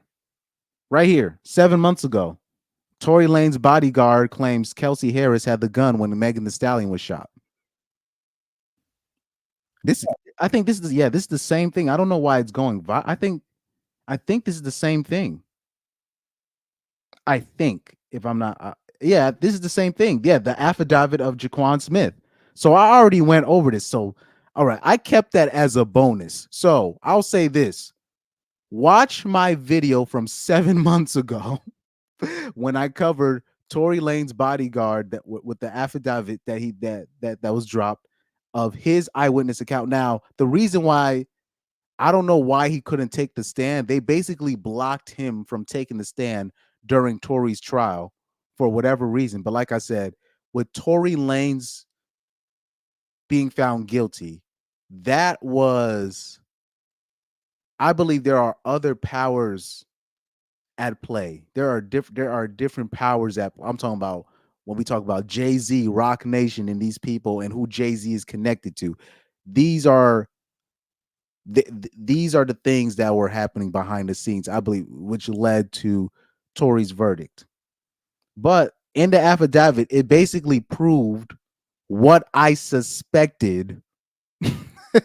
Like, it proved what I suspected in the year 2022. Like I already said, Kelsey had the most motive. I think Tory was trying, like, in my opinion, Tory took the stand. He was trying to cover for both of those bitches, but they turned on him for some weird reason. I don't know if Meg was told to turn on Tory because of who Tory was connected to, who Tory turned down, because Tory turned down Rock Nation. There's certain offers that you can't refuse. Tory was an independent artist. Meg is signed to those are the connections that I just naturally make, right? But that is what I suspected, Kels, because Tory was fucking because Tory was initially fucking Kelsey,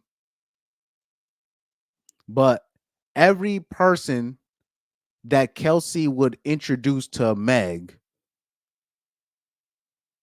would steal all of Kelsey's dudes.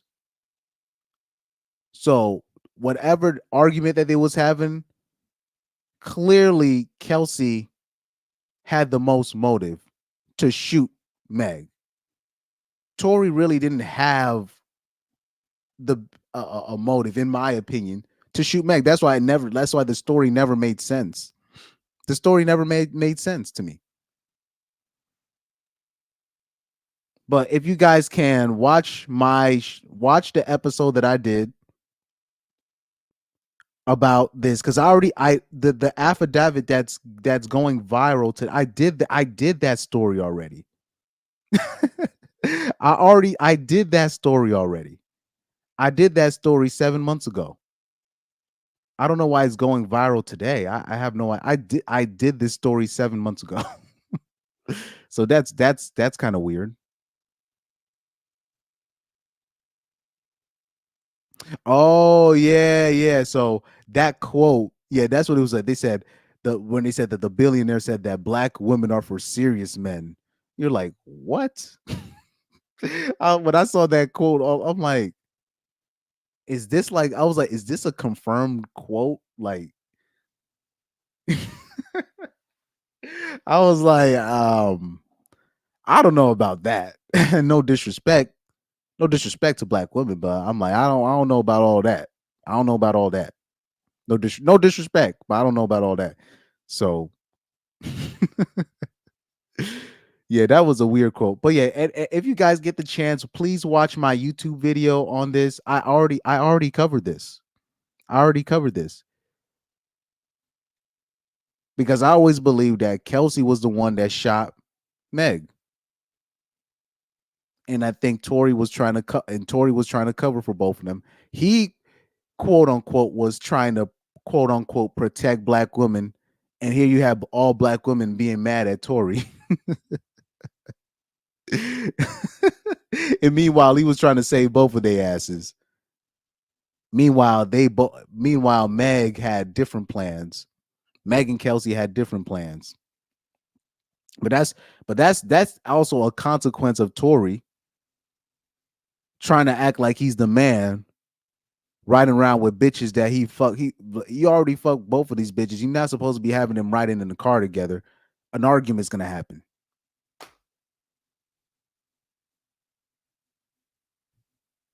But you know what? Fuck it. I'll read because I already covered this story 7 months ago. I already covered that affidavit that Jaquan Smith dropped. I already covered it. This is the same document.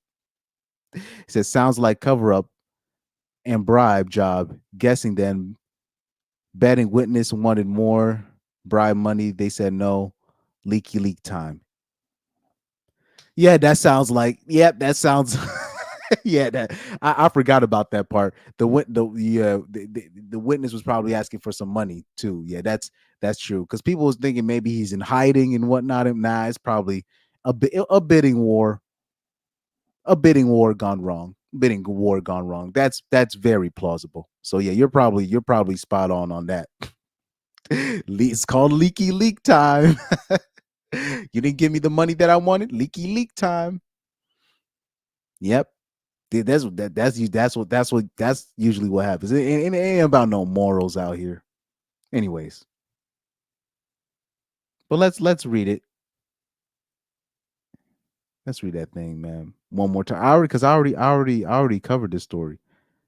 I know, but I don't know why they can't let me zoom in on it. I don't know why they can't let me zoom in on it. That's crazy. I'm trying to zoom in on this shit, man. Let's see. Tory Lanez bodyguard statement.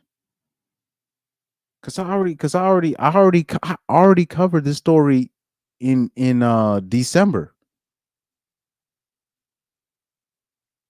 So I don't know why this is going viral again. So yeah, that's weird. But it is what it is. Let's see.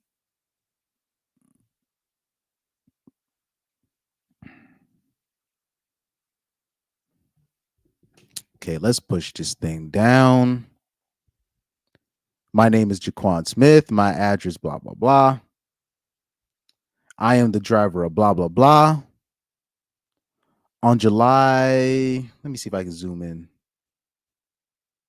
See if I can zoom in on this thing.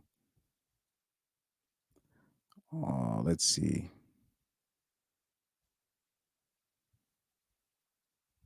On July 12, 2020, I was asked to drive Mr. Peterson to the home of Kylie Jenner.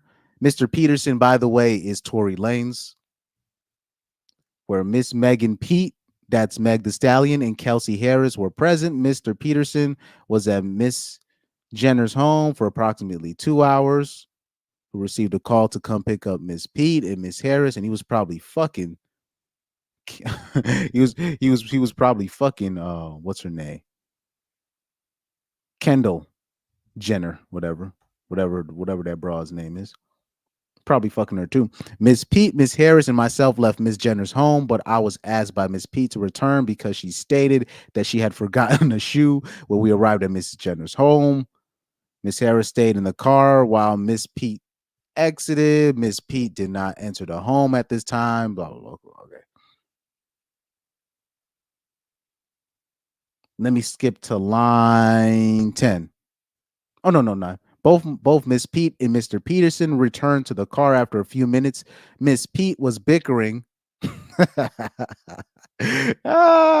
Miss Pete probably found out that Tory was probably fucking Miss Jenner, which was Kendall, right?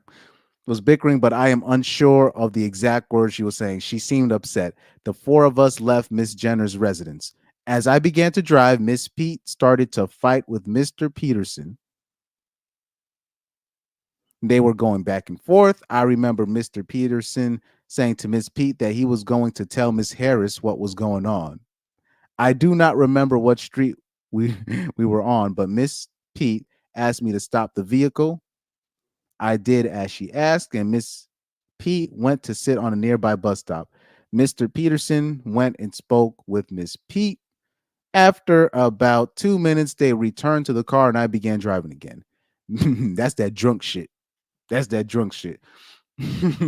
Miss Pete started the argument again, and Miss Harris asked what was going on. Mr. Peterson told her that he and Miss Pete had been dating and intimate. Miss Harris was upset by this, as she and Mr. Peterson had been dating in the same manner prior to any relationship with Miss Pete. That's what I was talking about. Before Tory and Meg were official, Tory was fucking Kelsey. They were quote unquote dating, but we already know what that means. They was fucking. Miss Harris was upset by this, as she and Mr. Peterson had been dating in the same manner prior to any relationship with Miss Pete. And that's what I said. If anybody watched my older videos on Tory Lanez, I already explained this. Oh, man. He said, I do not remember what street we were, but let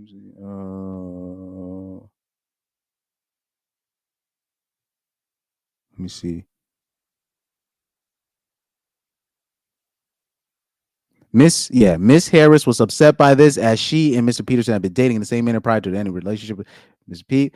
And Miss Pete and Miss Harris began fighting. I pulled over to stop them. Miss Pete and Miss Harris both got out the vehicle and continued to fight, both verbally and physically. I broke up this fight and was pulling Miss Pete toward the back of the car. I saw Miss Harris with a gun in her hand. And like I said, I remember when I was talking about this, I was like, don't you guys find it suspicious? This was in my 2022 videos, my December 2022 videos. I said, don't you guys find it suspicious where Kelsey Harris asked for full immunity, and she was like granted full immunity, but she asked for it. I was like, don't you guys find that suspicious? But the the BWs didn't want to hear that at the time, but that's another story. I saw Miss Harris with a gun in her hand. Mr. Peterson ran from behind Miss Pete and myself toward Miss Harris. Mr. Peterson and Miss Harris began struggling as Mr. Peterson tried to unarm Miss Harris. I was still pulling Miss Pete and did not see who shot the weapon.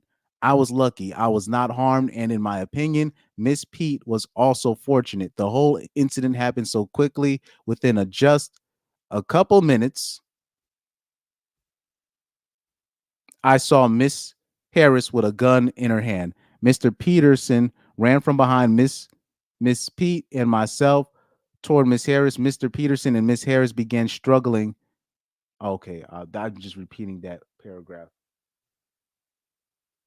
I wanted to present this evidence during Mr. Peterson's trial, but was prevented from doing so as the district attorney was not ready to cross-examine me, and later they did not call me due to the holidays in the court schedule. I believe I should have been allowed to present this evidence at trial. Because people was wondering, yo, where the hell were you, dog? Where the hell's the driver that actually saw the whole thing? Nobody can find him. Why is he not up there? But that's another story. Everything that he said, I already said. I suspected this. That was exactly my hypothesis. I always believed Kelsey was gonna take it too far. I believe that she shot the gun, but Tory was trying to struggle. I believe Tory and Kelsey were fighting for the gun, and Kelsey was trying to shoot Meg on some bullshit. And Tory was trying to stop her from doing something stupid. And because they struggled for it, the gun went off. And when Meg the Stallion said that Tory said, "Dance, bitch," I think because of the shots ringing in her ear, I actually think Tory Lanez said, "Damn, bitch," not "dance, bitch." I think he said, "Damn, bitch," but for some reason, because people don't understand how loud a gunshot is. Like how loud it is. That ringing in her ear, she probably thought he said "dance, bitch," but he really said "damn, bitch," and that's referring to Kelsey. I said this. Let me search up the other. Let me search up the other shows I did of Tory Lanez, because I was convinced that people would be able to put two and two together, but I discounted the fact that Kelsey asked for full immunity. So normies and the people in the trial, they weren't really going to consider that she was part of this. So yeah, if you guys just search up Tory Lanez in my channel, and you're gonna see all of my shorts on this subject and the videos I did on this subject. Everything. So yeah, watch. Yeah, Megan Thee Stallion is a liar. I covered that. Tory Lanez found guilty. Message to all men. And then my final thoughts before the Tory Lanez verdict. So these are the videos that I did in the shorts I did. You know what This was in 2022. I was dropping these. take from this whole Megan Thee Stallion, Tory Lanez, Kardashian, whatever nonsense? Y'all gotta leave that dope alone. you need to. I remember when I first heard about the nonsense, I was like, y'all need to leave that dope alone. And that was my another shorts, but this one is where I really went into depth today. And I basically went over how people should not be bringing, or I'll say like manosphere content creators should not be bringing women or feminists on their platforms. Because imagine if you were a man and you molested somebody. All right, I'm going there, and you can just be like, look, that was 10 years ago. It's like it didn't happen. The body doesn't count. Women only count of no return, and she still lied. They're just beyond reach, and it's not gonna turn back. That I get on the conservatives a lot for being hope strategists. These guys, they're like the biggest hope strategists. Nonsense, pure nonsense.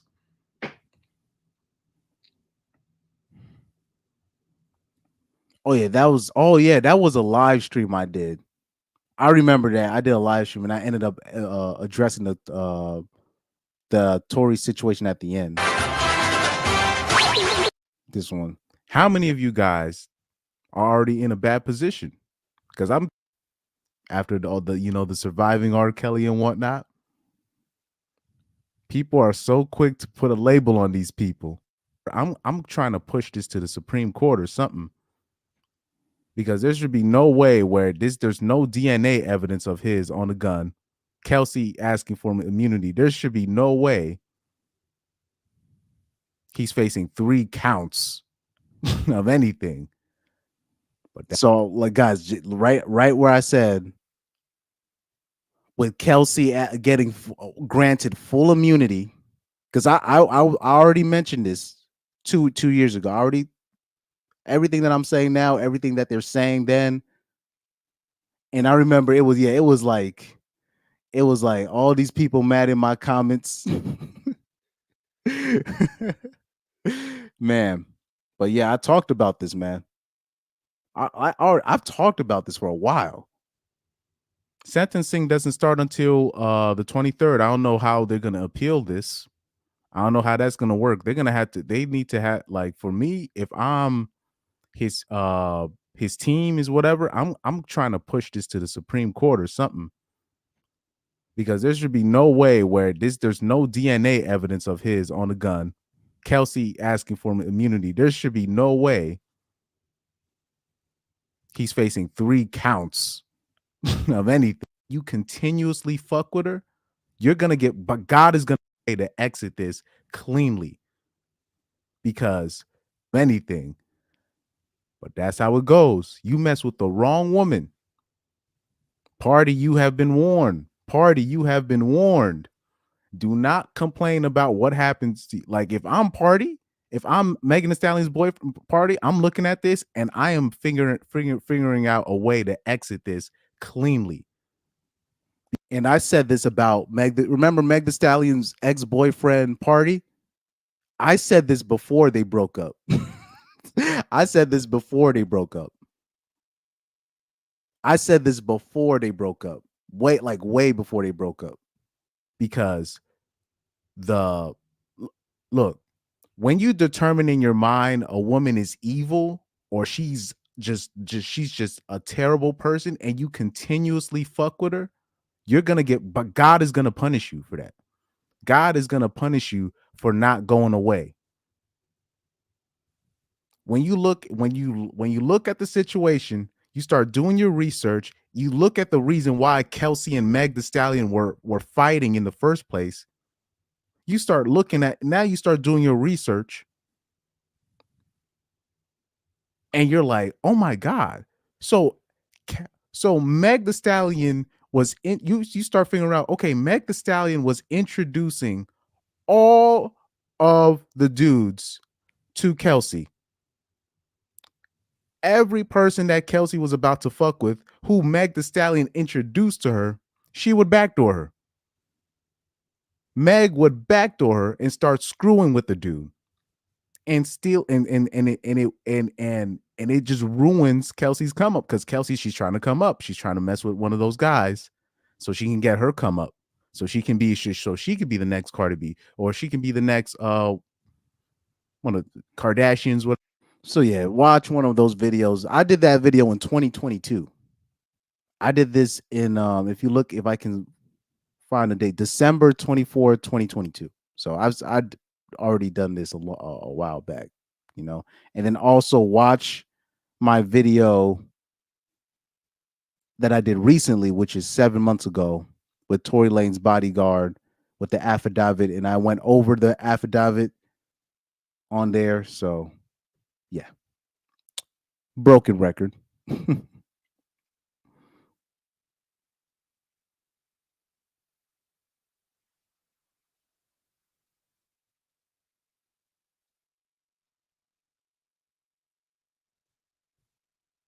Did anybody try to break in your home?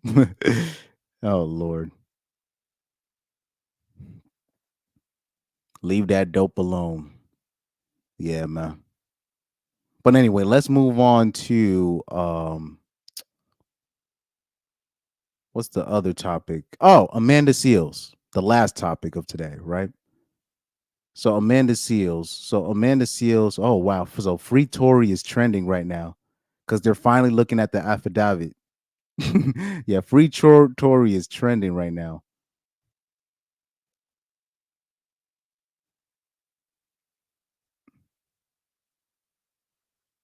Yeah, Free Tory is trending right now. But let me bring up the Amanda Seals thing. Because I wanted to show something with that situation. Because low key, I feel bad for Amanda Seals. Low key, I feel bad for her because she's the type to always shoot herself in the foot. And I can kind of relate to that. I can kind of relate to that. Now anybody that knows Amanda Seals, she's like a super liberal, right? You know, like she's like a super feminazi, right?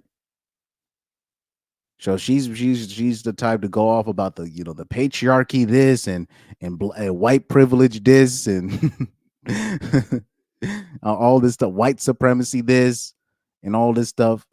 But what's interesting, she's gonna have some choice words for Kamala Harris. She's gonna have some questions for Kamala Harris. Let's take a listen.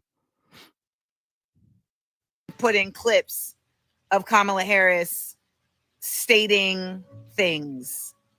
I don't need politicians to state things. I need politicians to do things. When I met with Kamala Harris after she summoned me, I said to her straight up, you talk out two sides of your neck and we don't know what you're talking about. I wouldn't be surprised if it's Kamala Harris who's trying to shut me the fuck up. Because I told her straight up that I feel like she is disingenuous in her messaging. And she said to me, well, you're being too critical. And I said, I am a voter. I'm supposed to be critical. That's my job.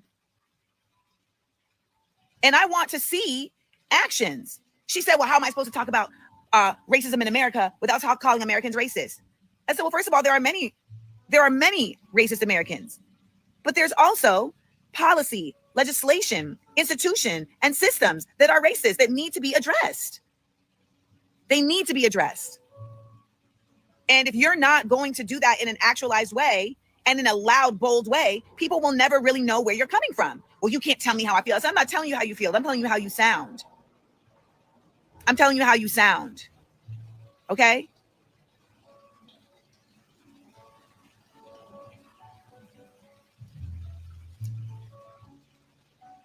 The truth is that you should always question your source and what are their intentions. And what you all need to know is that I don't need to do any of this. I don't need to talk about any of this.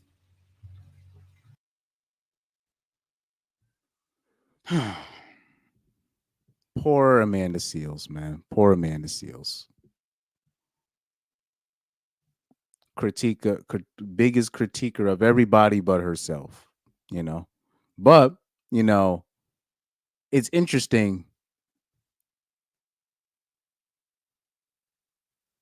This is going to be the straw that breaks the camel's back when it comes to Amanda Seals. Out of all the things that she has talked about everybody else, but because she's going to have critiques of Kamala for not being quote unquote pro-blickety black, BWs are going to be like, I can't stand Amanda Seals. I can't stand her. And I'm like, now you can't stand her?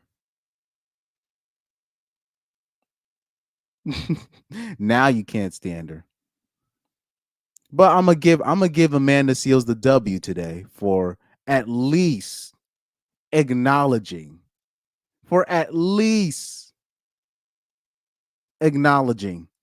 that Kamala's a fraud.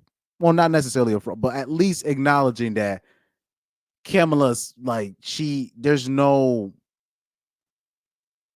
like in to call it's fair. It's for at least put in as a front page news that it's fair to critique Kamala Harris's integrity. It's very fair to critique her integrity and her whether or not she's authentic or not. Because to me, Kamala, like I know all politicians are puppets in some sort of way or some shape or form, but Kamala, she's the ultimate puppet. Like she doesn't even have a thought of her own. Even the way that she even panders for votes from ninjas and all this stuff.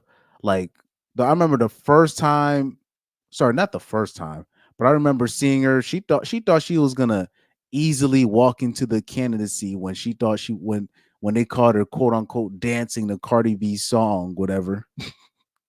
They thought that she was just gonna waltz in when it came to the Democratic primaries in 2020. And I was like, I'm like, are you guys serious? Do you remember that when Kamala was dancing to like a Cardi B song before one of her speeches or whatever? And I'm like, that's all it takes for you guys? That's all it takes? I was like, sheesh. I was like, the bar is super low. The bar is super, super, super low. Oh shoot. The bar is super low. Let me see. They said thoughts. End to the two-party system. Stop blaming the lack of success with third-party voting on harm reduction voters. Many of us want to see an end to the two-party system, but that requires a long and coordinated effort. There is a major lack of organization with this movement, which naturally discourages people from seeing the legitimacy of it. I mean, third-party struggles winning at local level. So to think that we can start at the presidency is a little bizarre. And I keep hearing, well, we have to try something. It's been tried. Third-party voting is not some revolutionary act, and revolutions don't happen overnight because we want it bad enough. It requires mobilizing real strategy. These candidates poke their heads out every 4 years right before an election. There's no strategy in that. If all you are doing is third-party voting, that's not strategic. You cannot band together 1 year before an election and cast your vote between 3 different candidates, especially when you can't even reach a consensus on who to vote for. That's a big reason why many people don't have faith in it and why it continues to fail, aside from our corrupt government. When it does hopefully become a more organized movement, which administration would you rather organize under? Because I think trying to do so under an administration that's trying to implement a fascist regime will make it much harder to do so and more costly. That's just my line of thinking and how it's influencing how I vote this year. I'm hearing many argue the fact that we had a Democratic president and he couldn't even save Roe v. Wade. That's because we had a conservative president who appointed someone who was conservative into the Supreme Court. The more right it leans, the more restrictive our government is going to get, regardless of who the president is. These bitches want to kill their kids so bad, dog. Yo, this is crazy, man. All these bitches want to do is kill their kids, man. all these 304s want to do is kill their kids.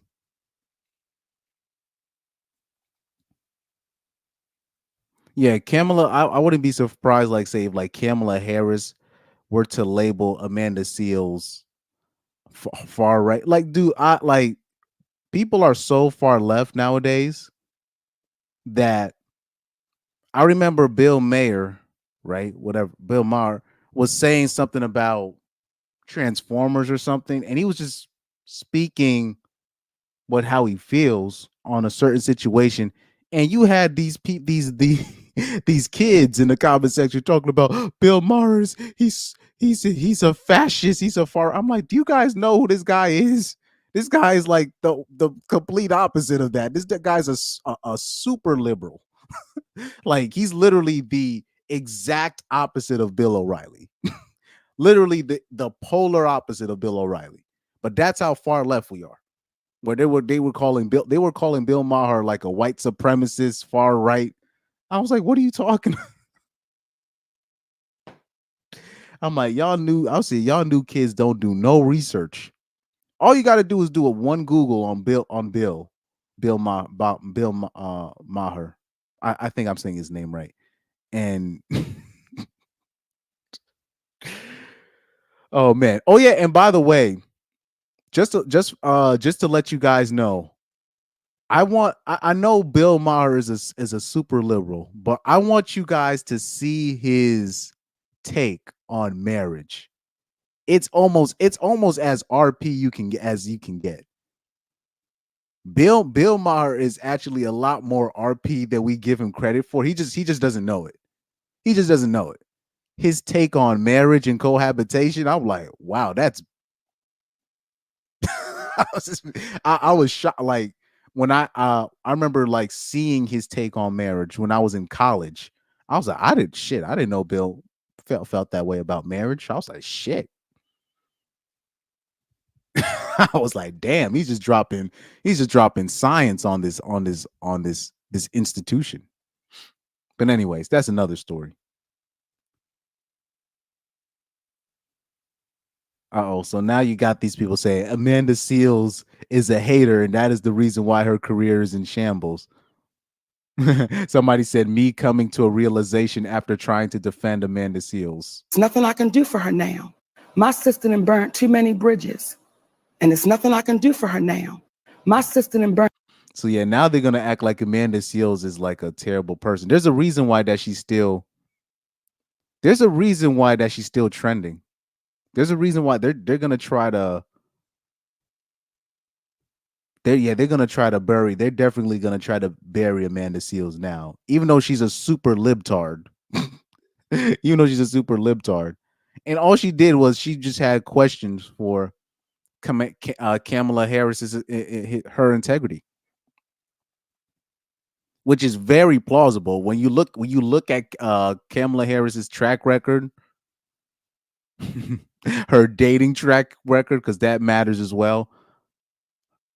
Just her track record as a person, you really her integrity. First of all, how she got to the position where she's at. I mean, you would think like a rational thinking person would cover something like this, but like I said, the libtards, BWs, they're going to vote for her no matter what. They're not. They don't even care about. They don't care about nothing else that she do. They're just gonna vote for her no matter what. No matter what.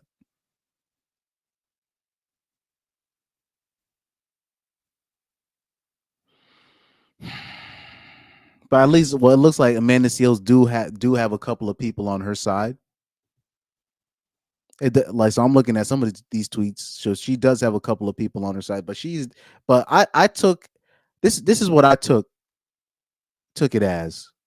I think low key Amanda Seales, she's trying to hedge her bets.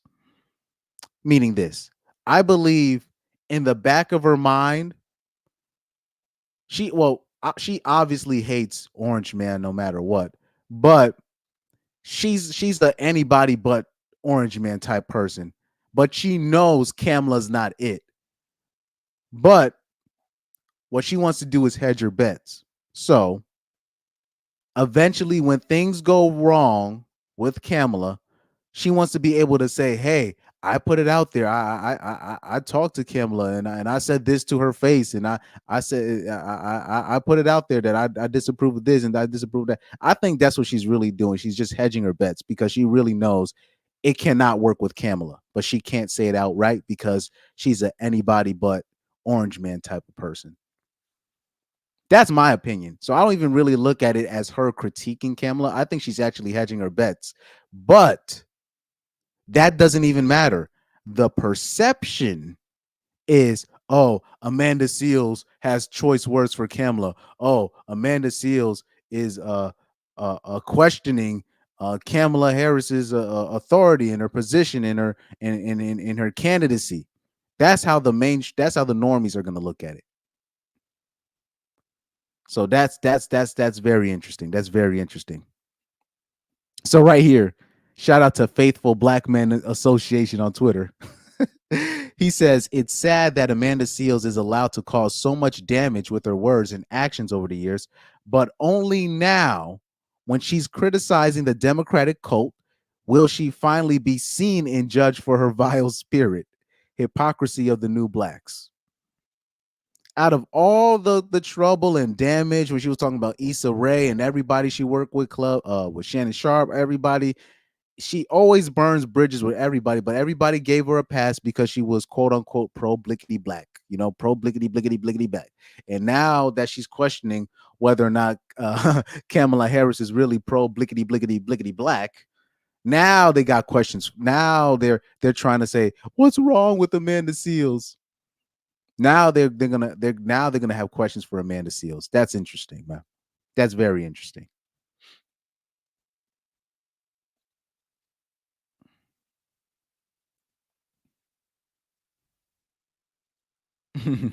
So, here, this is a woman. She says, y'all are more upset by Amanda Seales' delivery of truth than your actual current government playing the fuck out of you and these fake ass political saviors running in a dying nation. These are new kind of coons I'm just not used to. Yo, facts. Shout out to this. I don't know who this woman's name is. Shout out to you. Shout out to, well, I don't, maybe it's not, well, let me see. But yeah, shout out to this woman, man. Shout out to her, man. Like, these new type of niggas, I am not used to these niggas, man. With this shit, with just vote left no matter what. Just what kind of shit is this? I did not grow up with these kind of niggas, man. I did not grow up with these kind of niggas, man. That's great. This whole thing where you just have to you have to vote for Obama. You have to vote for Kamala Harris, or if you don't vote for Joe Biden, you ain't black. And what?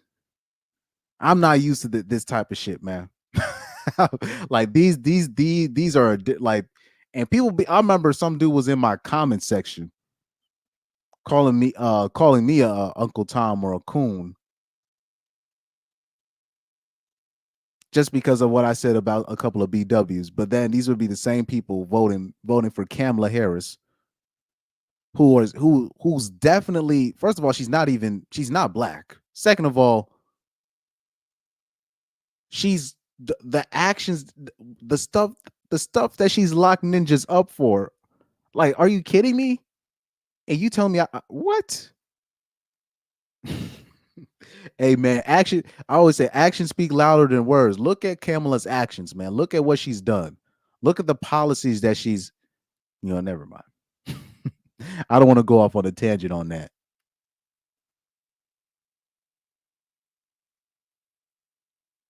Uh-oh.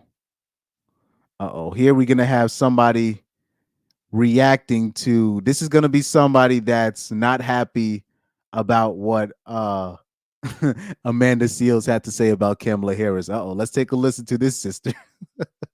Here we go. And you already know this bitch crazy. She got the glasses on, like the new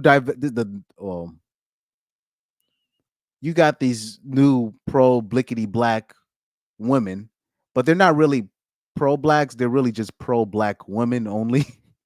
And they always got that same look. They got the glasses and their weave got their edges pushed back so far back, LeBron James would be embarrassed. But anyways, let's take a listen. Imagine getting on Beyonce's internet bragging about how you told Kamala Harris she was talking out of both sides of her neck while simultaneously talking out of both sides of yours. Why would you, as somebody who brags about how well-read they are, use your platform to get on here and create dissension? Kamala Harris isn't your favorite pick for president. That's fine. That belongs to you. But when you know that what she's running against is Project 2025, when you know what she's running against is Mr. Trump, who got up. Why are bitches so against this whole Project 2025? And first of all, Orange Man said, that's not part of my shit. I don't know why this is being attached to me. I have nothing to do with Project 2025. I think really what it is about Project 2025 is they're afraid of being able to lose the rights to kill their kids. I think that's really what it is, but that's just my opinion. But anyways, to an audience of Christians this week, and it said, Christians, I love you, Christians. If you vote for me this time, you'll never have to vote again. What? Do we want to know her stance on racism in America? Absolutely, the fuck we do, right? But also, you're citing an impossible task. Obama didn't end racism. Any other president that said he was with the African American community never ended racism. So now you want Kamala Harris to hang her hat, the first female president, you want her to hang her hat on ending racism in America. And it's 2024. It'll be 2025. So you have no problem with Amanda Seales bringing race into everything that she do up until she brings it up to Kamala Harris. Then is no, be quiet. We can't have that right now. We can't talk about this shit right now. We got to get Kamala Harris in no matter what. What kind of shit is it? They allow Amanda Seales to basically to just go to be bull in the china shop about patriarchy and systemic racism on everybody she meets, but she has to stop it at Kamala just because you're so against Orange Man so bad. You're just like, nah. What's going on? By the election and nobody else has been able to do that, girl, get real. Hold on. This chit chat is clearly about Amanda Seales. Love real bad. To know Kamala Harris's stance on racism in America, on the obvious erasure of Black people in America, be it through cop unalivings or through literature that is being. But yeah, this is yeah, these are the new pro-blacks out. Like these new I did not grow up with pro-blacks like this. This I don't know these people like this, man. Anyway, shout out to Reaper. I wanted to point out something he said. Because I'll say this, Amanda Seales is as vile as it gets, really, because she lied about that essay situation with Myron Rolle. And she never even apologized about the shit it's not that she doubled down, it's just she just acted like she didn't just put something serious over his head, like something as serious as SA.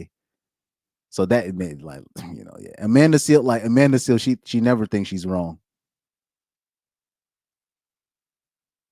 Yeah, that's what I took it as. I actually think that Amanda Seales, low key, she's trying to get a invite from Kamala, whatever, to convince her that she's the right person.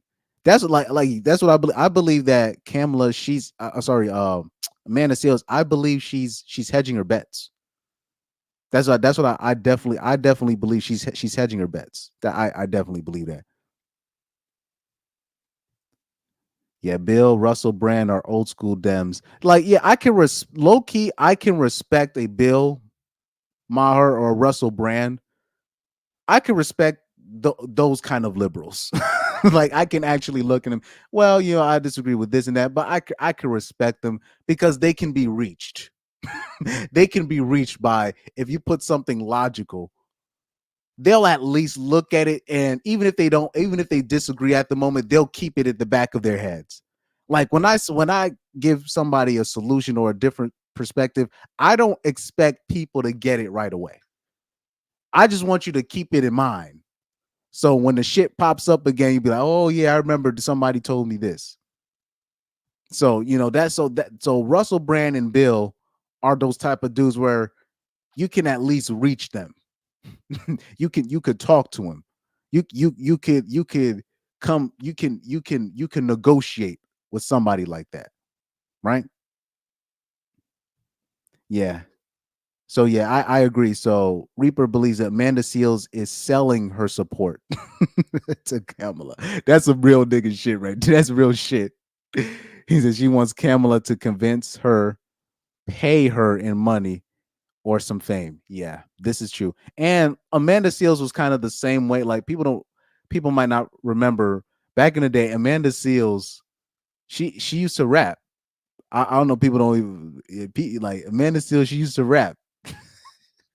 A lot of people don't even know that. I don't know if she still has that channel, Amanda Seales TV, because I remember she did a interview with Lloyd Banks. Because she used to give people interviews and whatnot. She used to be interviewing rappers and all that stuff on her channel. I remember she had a channel called Amanda Seales TV. I don't know if it's still there. But I've been like, people don't understand. Like when it comes to Amanda Seales, I've known her since I've seen her on TV, like, or just in I've known of Amanda Seales since 2008, since I was a kid. So I'm very knowledgeable on how Amanda Seales is. She's still kind of hard to figure out, but not hard to figure out, if that makes sense. Meaning, I don't know if she's like, because the way she acts, especially where she's now on her patriarchy and white supremacy, this and all, I don't know if she did like a method acting job and she's just stuck playing that role. But she didn't really used to be like that. You know what I mean? But man, that program, I would say this, that programming is real. That feminazi programming is real.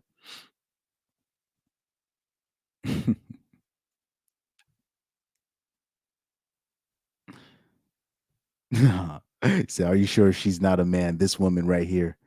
Yeah, this woman in this video is not, it's just the problem with a lot of BWs is, unfortunately, because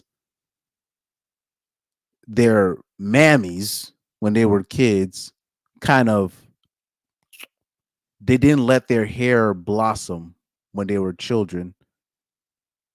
They would pull their edges out for these weaves and all these things that they put in their hair, and it messes up their hair when they're a kid. So by the time they're adults, they're basically damn near bald, and they have to have a permanent hair helmet on to like exist in the world. You know? But yeah, yes. She locked up a whole lot of ninjas for weed. Kamala Harris has locked up a lot of ninjas just for weed. And yes, Truth Hunter, you're right. She's the ultimate DEI hire. And Biden literally said, "I am looking for a black woman to run with me for vice president." She's the ultimate DEI hire. The ultimate. And I'll say that it was smart as hell. It was smart as hell to do that. Very smart as hell. The reason why they make sure black women is the main people to pander to, because they know most men are just going to follow suit. That's why the libtards are smart. They know when they aim their shit, they make they get their messages, their programming to the right people, because they know most people are just going to follow that programming. It's smart. It's really smart. Because if it was, yeah. Anyways, let's continue. Let's continue on with this. Being removed from the schools, right? I would love to know what she's going to do about cost of living increase and the obvious shrinkflation. You can't look me in my icicles, tell me, oh, inflation isn't happening, while simultaneously taking down everything an ounce in size, but keeping it the same price. We don't have no money. I would love to know her stance on rent control. We can't afford rent. We can't afford to buy no house. And I just told you we can't afford to put the food in the house. Hello, big red truck. But again, when what she's running against is me losing my autonomy, me losing being legal, okay, taking us. That makes no sense what she's saying. If you vote vote left, really, in this election, just in general, if you're voting left in this election, you're voting for this to keep happening. You're literally voting for this to keep happening. And the irony is, if you vote for Kamala, your vote is not going to matter by the next election. As a black woman, your vote is going to be, you're going to like, I'm telling you, if black people get Democrats largely elected again, by the time 2028 arrives, your vote is not going to matter. And you're gonna see the real. I'm talking about people want to talk about, oh, Republicans are racist. You're gonna see how the Democrats really feel about you in a couple of years. I'm telling you, black people are gonna see how Democrats really feel about you, like how they really, really, really feel about you. Like black people are gonna see. They're gonna see how they really, and they're gonna feel stupid, bro. A lot of black people gonna feel really, really stupid for ever even voting for some of these people. It's gonna be like it's gonna be so embarrassing that they're gonna be like, it's gonna be in the future. They're like, damn, man, what did they're gonna be like? How did the how? I'm talking about, it's gonna be black people in the future. They're gonna be like, wait a minute. So why were black people just voting liberal again? Even though before that, like before, well, really before, if I'm not mistaken, the 80s or the 60s. I don't know if I think it's before, like before the 60s, black people voted primarily Republican, if I'm not mistaken. I think it's before I think it's 70s or 60s.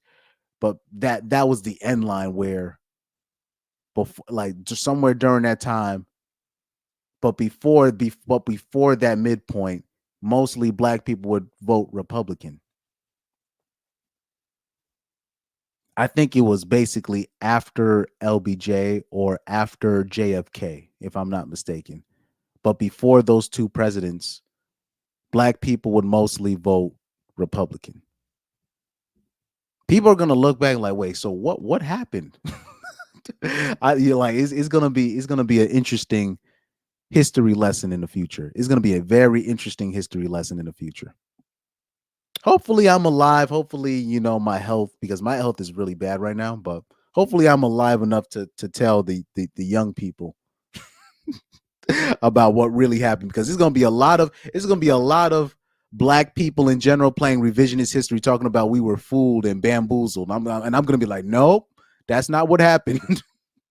I'm gonna be like, that's not what happened. That's not what happened. I need to be alive to just be like, nope, that's not what happened. I hope I'm alive enough or sentient enough, or how do I say this? I hope my dementia doesn't kick in, or my Alzheimer's don't kick in, where I'm actually more able-minded to be like, okay, this is what happened during this time. Because it's gonna be a whole lot of revisionist history in the future. When I'm talking about when black people's vote will not matter, like, at all in the future.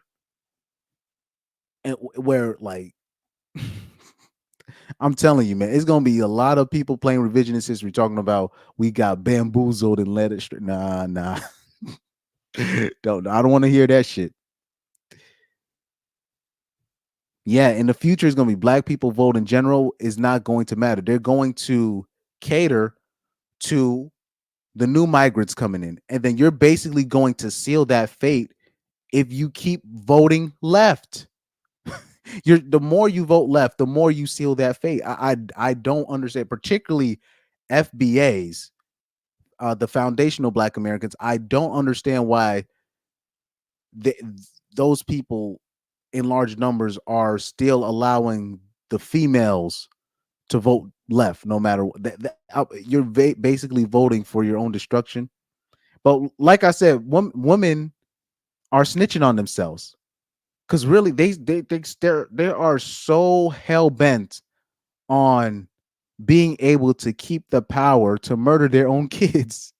That seems like to be the only reason why they don't want Orange Man in the office. And because he was also, there was a lot of government programs, like a lot of food stamps, welfare stuff that he was kind of cutting.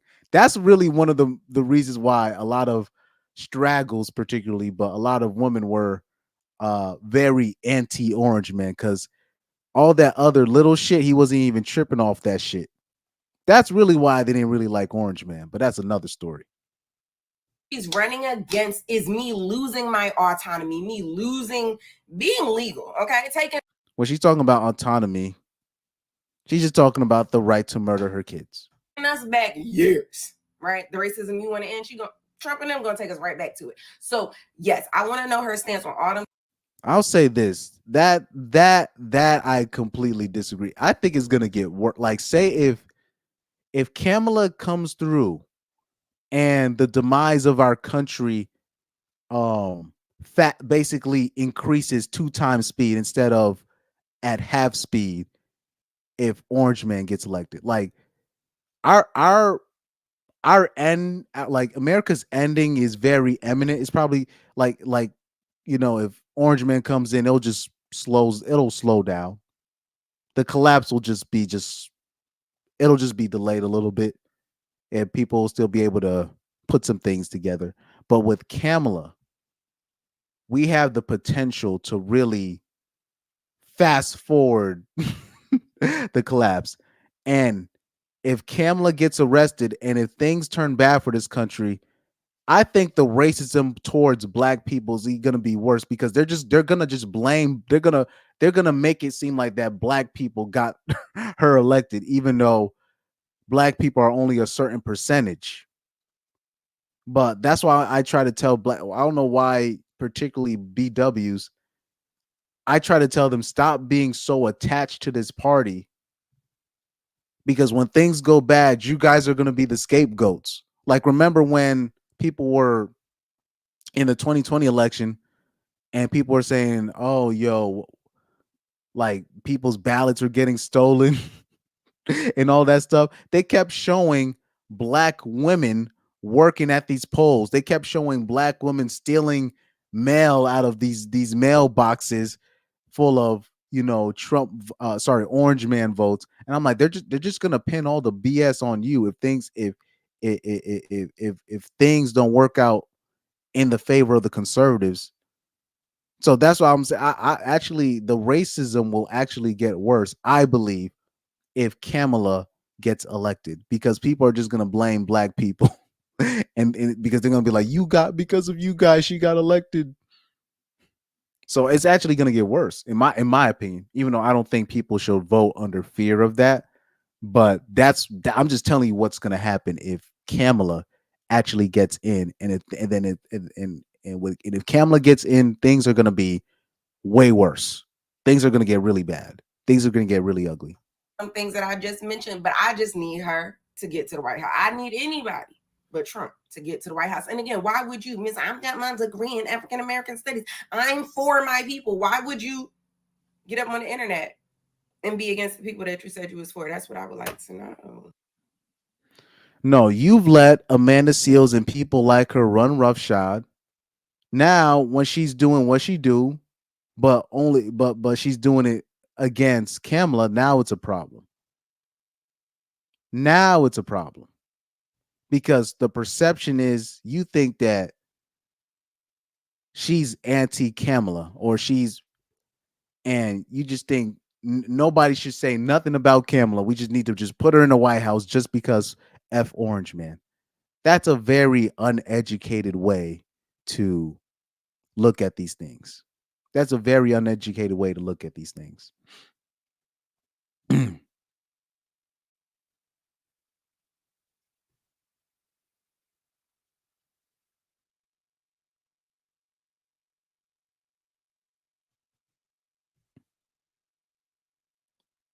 Truth Hunter said, remember that old Democrat saying, we'll have these N-words voting Democrat for 200 years. I've heard that saying from somebody. I don't know who said that, but I remember hearing that from somebody.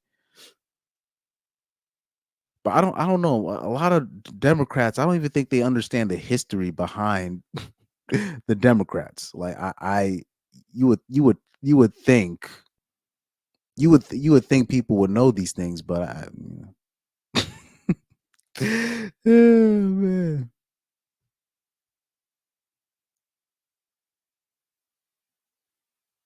That's why I said, like, I don't know why people are mad at the Republicans. They just tell you they just let it know them up front that they don't really fuck with y'all like that. Like they don't really they don't really care about the people like that.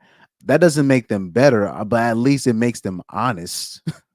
That's why I don't mind if I see like an open black Republican or if I see an open black conservative.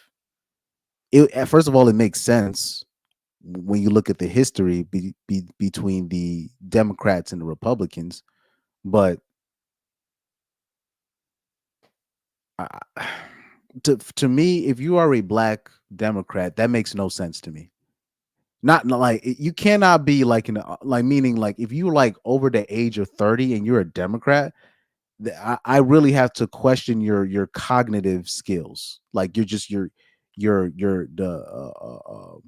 waves in your brain. I need to I have I got because it's one thing to be a young liberal. That like if you're liberal and you're young, that makes sense because you don't really know the ins and outs of the world. You don't really know how the world works yet because you're not really out here paying taxes. You're not really out here on your own. You haven't signed no lease. Really, you haven't really experienced life yet. So that makes sense. But like to be like, I could tell that bitch in a video, she's like in her 30s.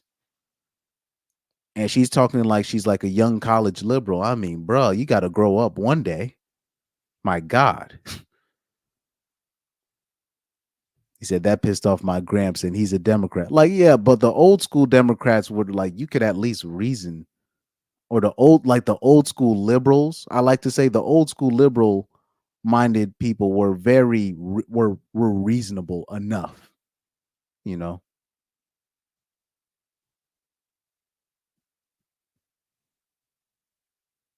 Exactly. Pyro said it best. The migrants, he says, the migrants are the new black voters. Just wait and see black women faces. Just wait. Like they're going to cater to the migrants next. That's what they're going to do. They're going to be the new black voters. And on top of that, the migrants are going to have the numbers like way more on the like the migrants are going to be way more on the numbers.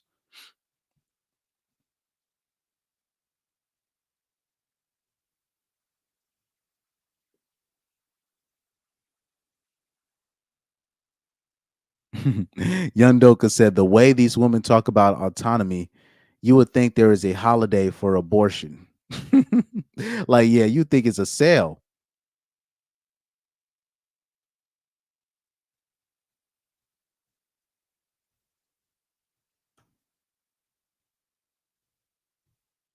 Oh, so Lyndon B. Johnson was the one that said, give it to, we'll have these N-words voting for Democrats in the next 200 years. Okay. Let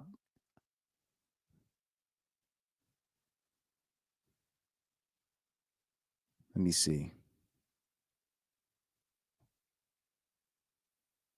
But yeah, man, that's really what it is, man. That left cult that we have, that shit is crazy, man. I still don't understand why people just I don't know what to do. I don't know what to do. I don't know what I can say. I don't know what I can do. You know, it's almost like there's nothing I can do. There's literally nothing I can do.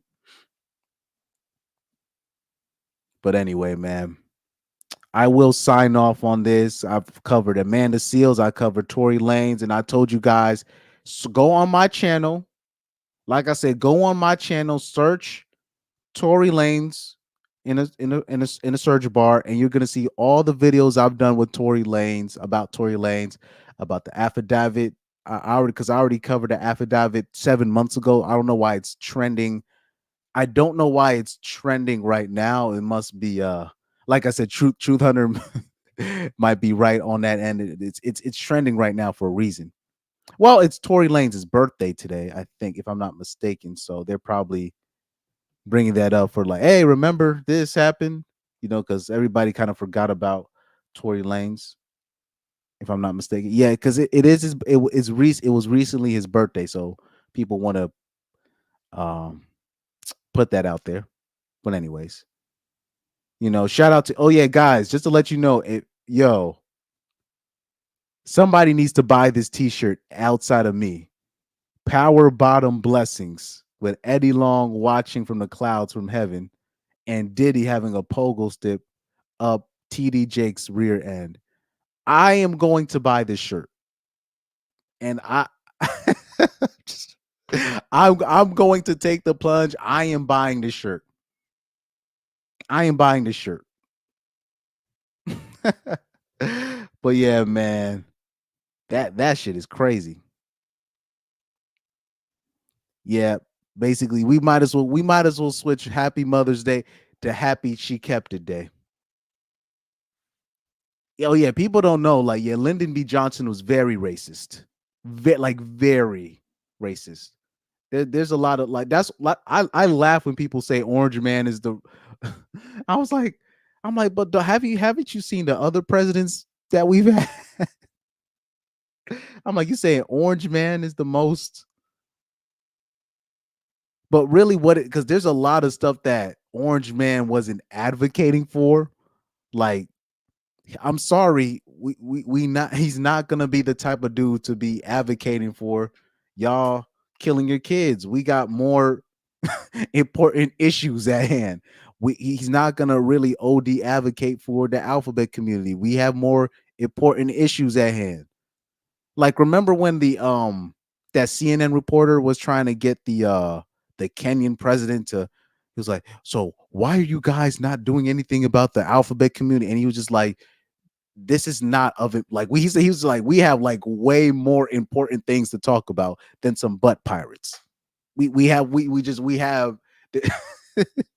got poverty, we got food shortages, we got this, we got gang problem, we got religion problem, tribal wars, and we want to talk about this.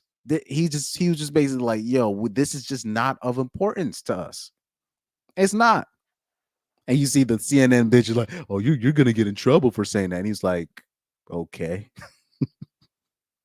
The fuck out of here. Young Doka said, unrelated, but what do you think about RDJ coming back to act as Dr. Doom? Oh yeah, I saw that shit. Oh man. Well, what people don't know is there actually is an alternate timeline where they do like a what if thing where Tony Stark's is actually Doctor Doom. There is an alternate timeline for that. So that's what they tried. They're going to try to use that to try to get that's basically what they're using to try to get RDJ back in. I don't know why they're doing this. And when I saw the presentation, the presentation was so corny. It was so corny. It reminded you like, have you guys watched The Boys, that Amazon series, the series on Amazon Prime called The Boys? Have you guys watched that? Like all this stuff that I be seeing Marvel doing, it just reminds me of it just reminds me of that. Like it's all of that shit is cringe. All of that shit is cringe as hell, dog. Pyro said, nah, I need to be swallowed up. Oh man. We have bigger issues. I'll say this, because Truth Hunter was talking about earlier, the shirts that he was wearing. Truth Hunter, I dare you to wear this shirt in public. This is the real litmus test. Fuck the politics. Wear this shit. You wear this shit, man. Yo. They're gonna be like, you need to leave.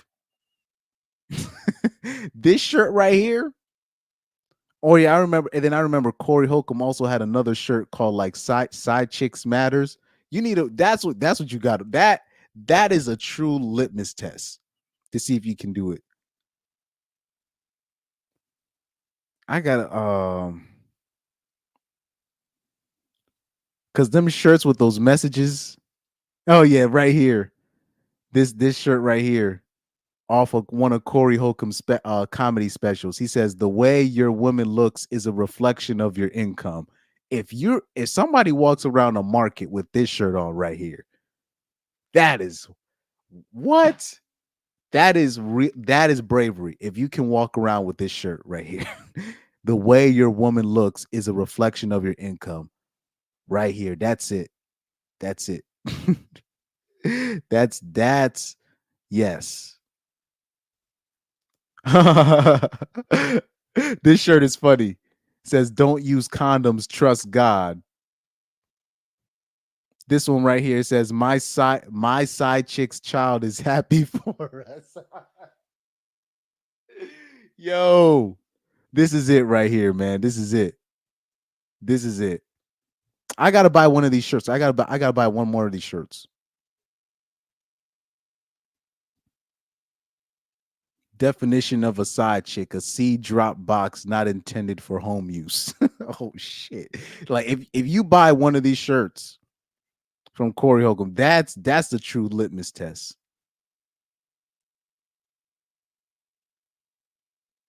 Damn. Somebody look at this shirt right here. It says abortion equals gang banging. I'm a genocidal whore. Damn. Damn.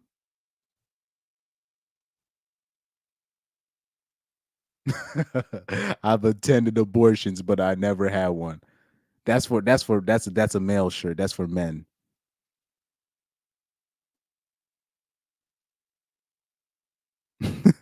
I like this one. Who you want can do better than you. Settle or die lonely. But yeah, man, that's it for tonight. That's it for tonight. I'm definitely gonna buy. Oh shit. Little lives matter. Abortion is murder.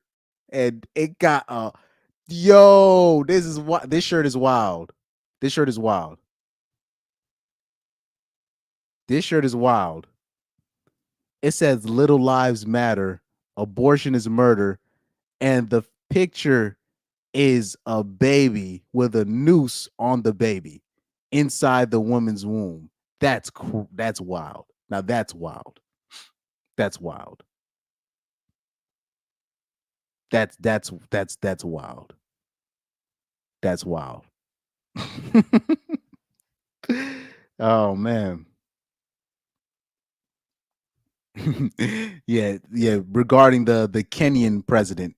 So Truth Hunter is saying regarding the Kenyan president, he said, yeah, keeping everybody out of tents is more important than gay mafia and women killing them babies. Like facts.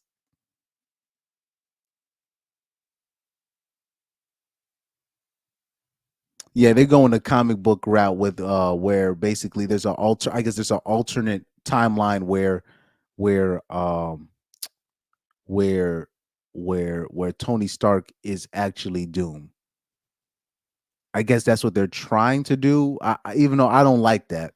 I wanted them to actually introduce I wanted them to actually introduce a new character instead of doing that. But I don't know. That's their decision. That's their decision.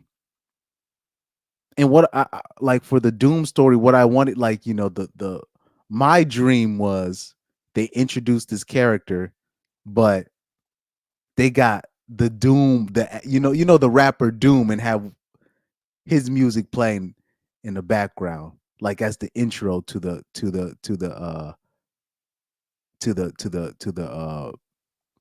have MF Doom's intro music.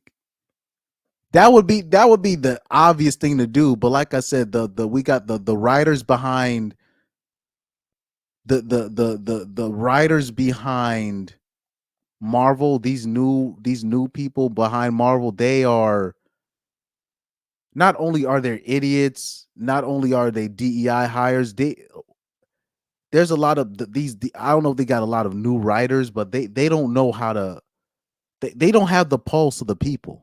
They just clearly don't have the pulse of the people. They clearly don't know what the people really want. I think there's still some people in those rooms that know what the people want, but they're just being they're being overruled. They're being overruled. Like, it's really hard to watch a lot of these Marvel series, a lot of these Marvel movies nowadays. There's too much SJW stuff. There's too much reading Rainbow. There's too much single moms are heroes type shit. Like, it's too much. It's too much of that nonsense. It's like I'm watching The Boys. You know how, like, The Boys, the series The Boys, they will make fun of these people making these kind of movies and characters and whatnot. Like, it's crazy. It's not even a parody anymore. It's just real life.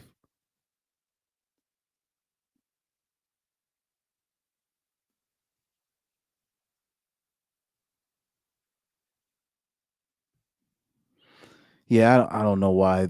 It makes no sense to use RDJ again. It makes no sense. They got to leave the original cast alone. They've already fucked with the original cast.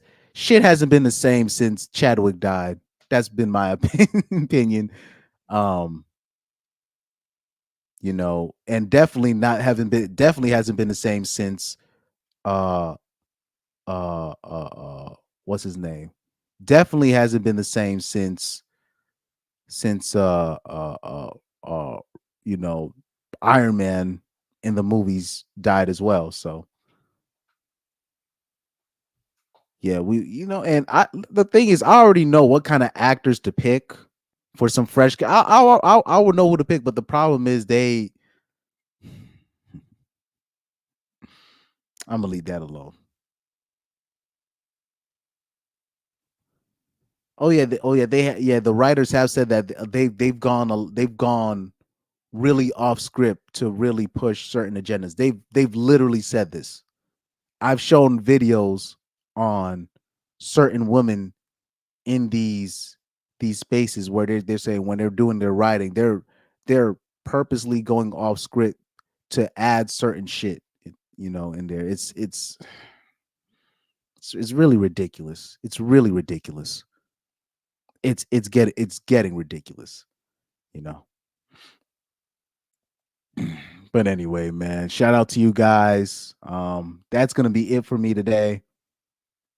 You already know what I felt about, you know, Tory.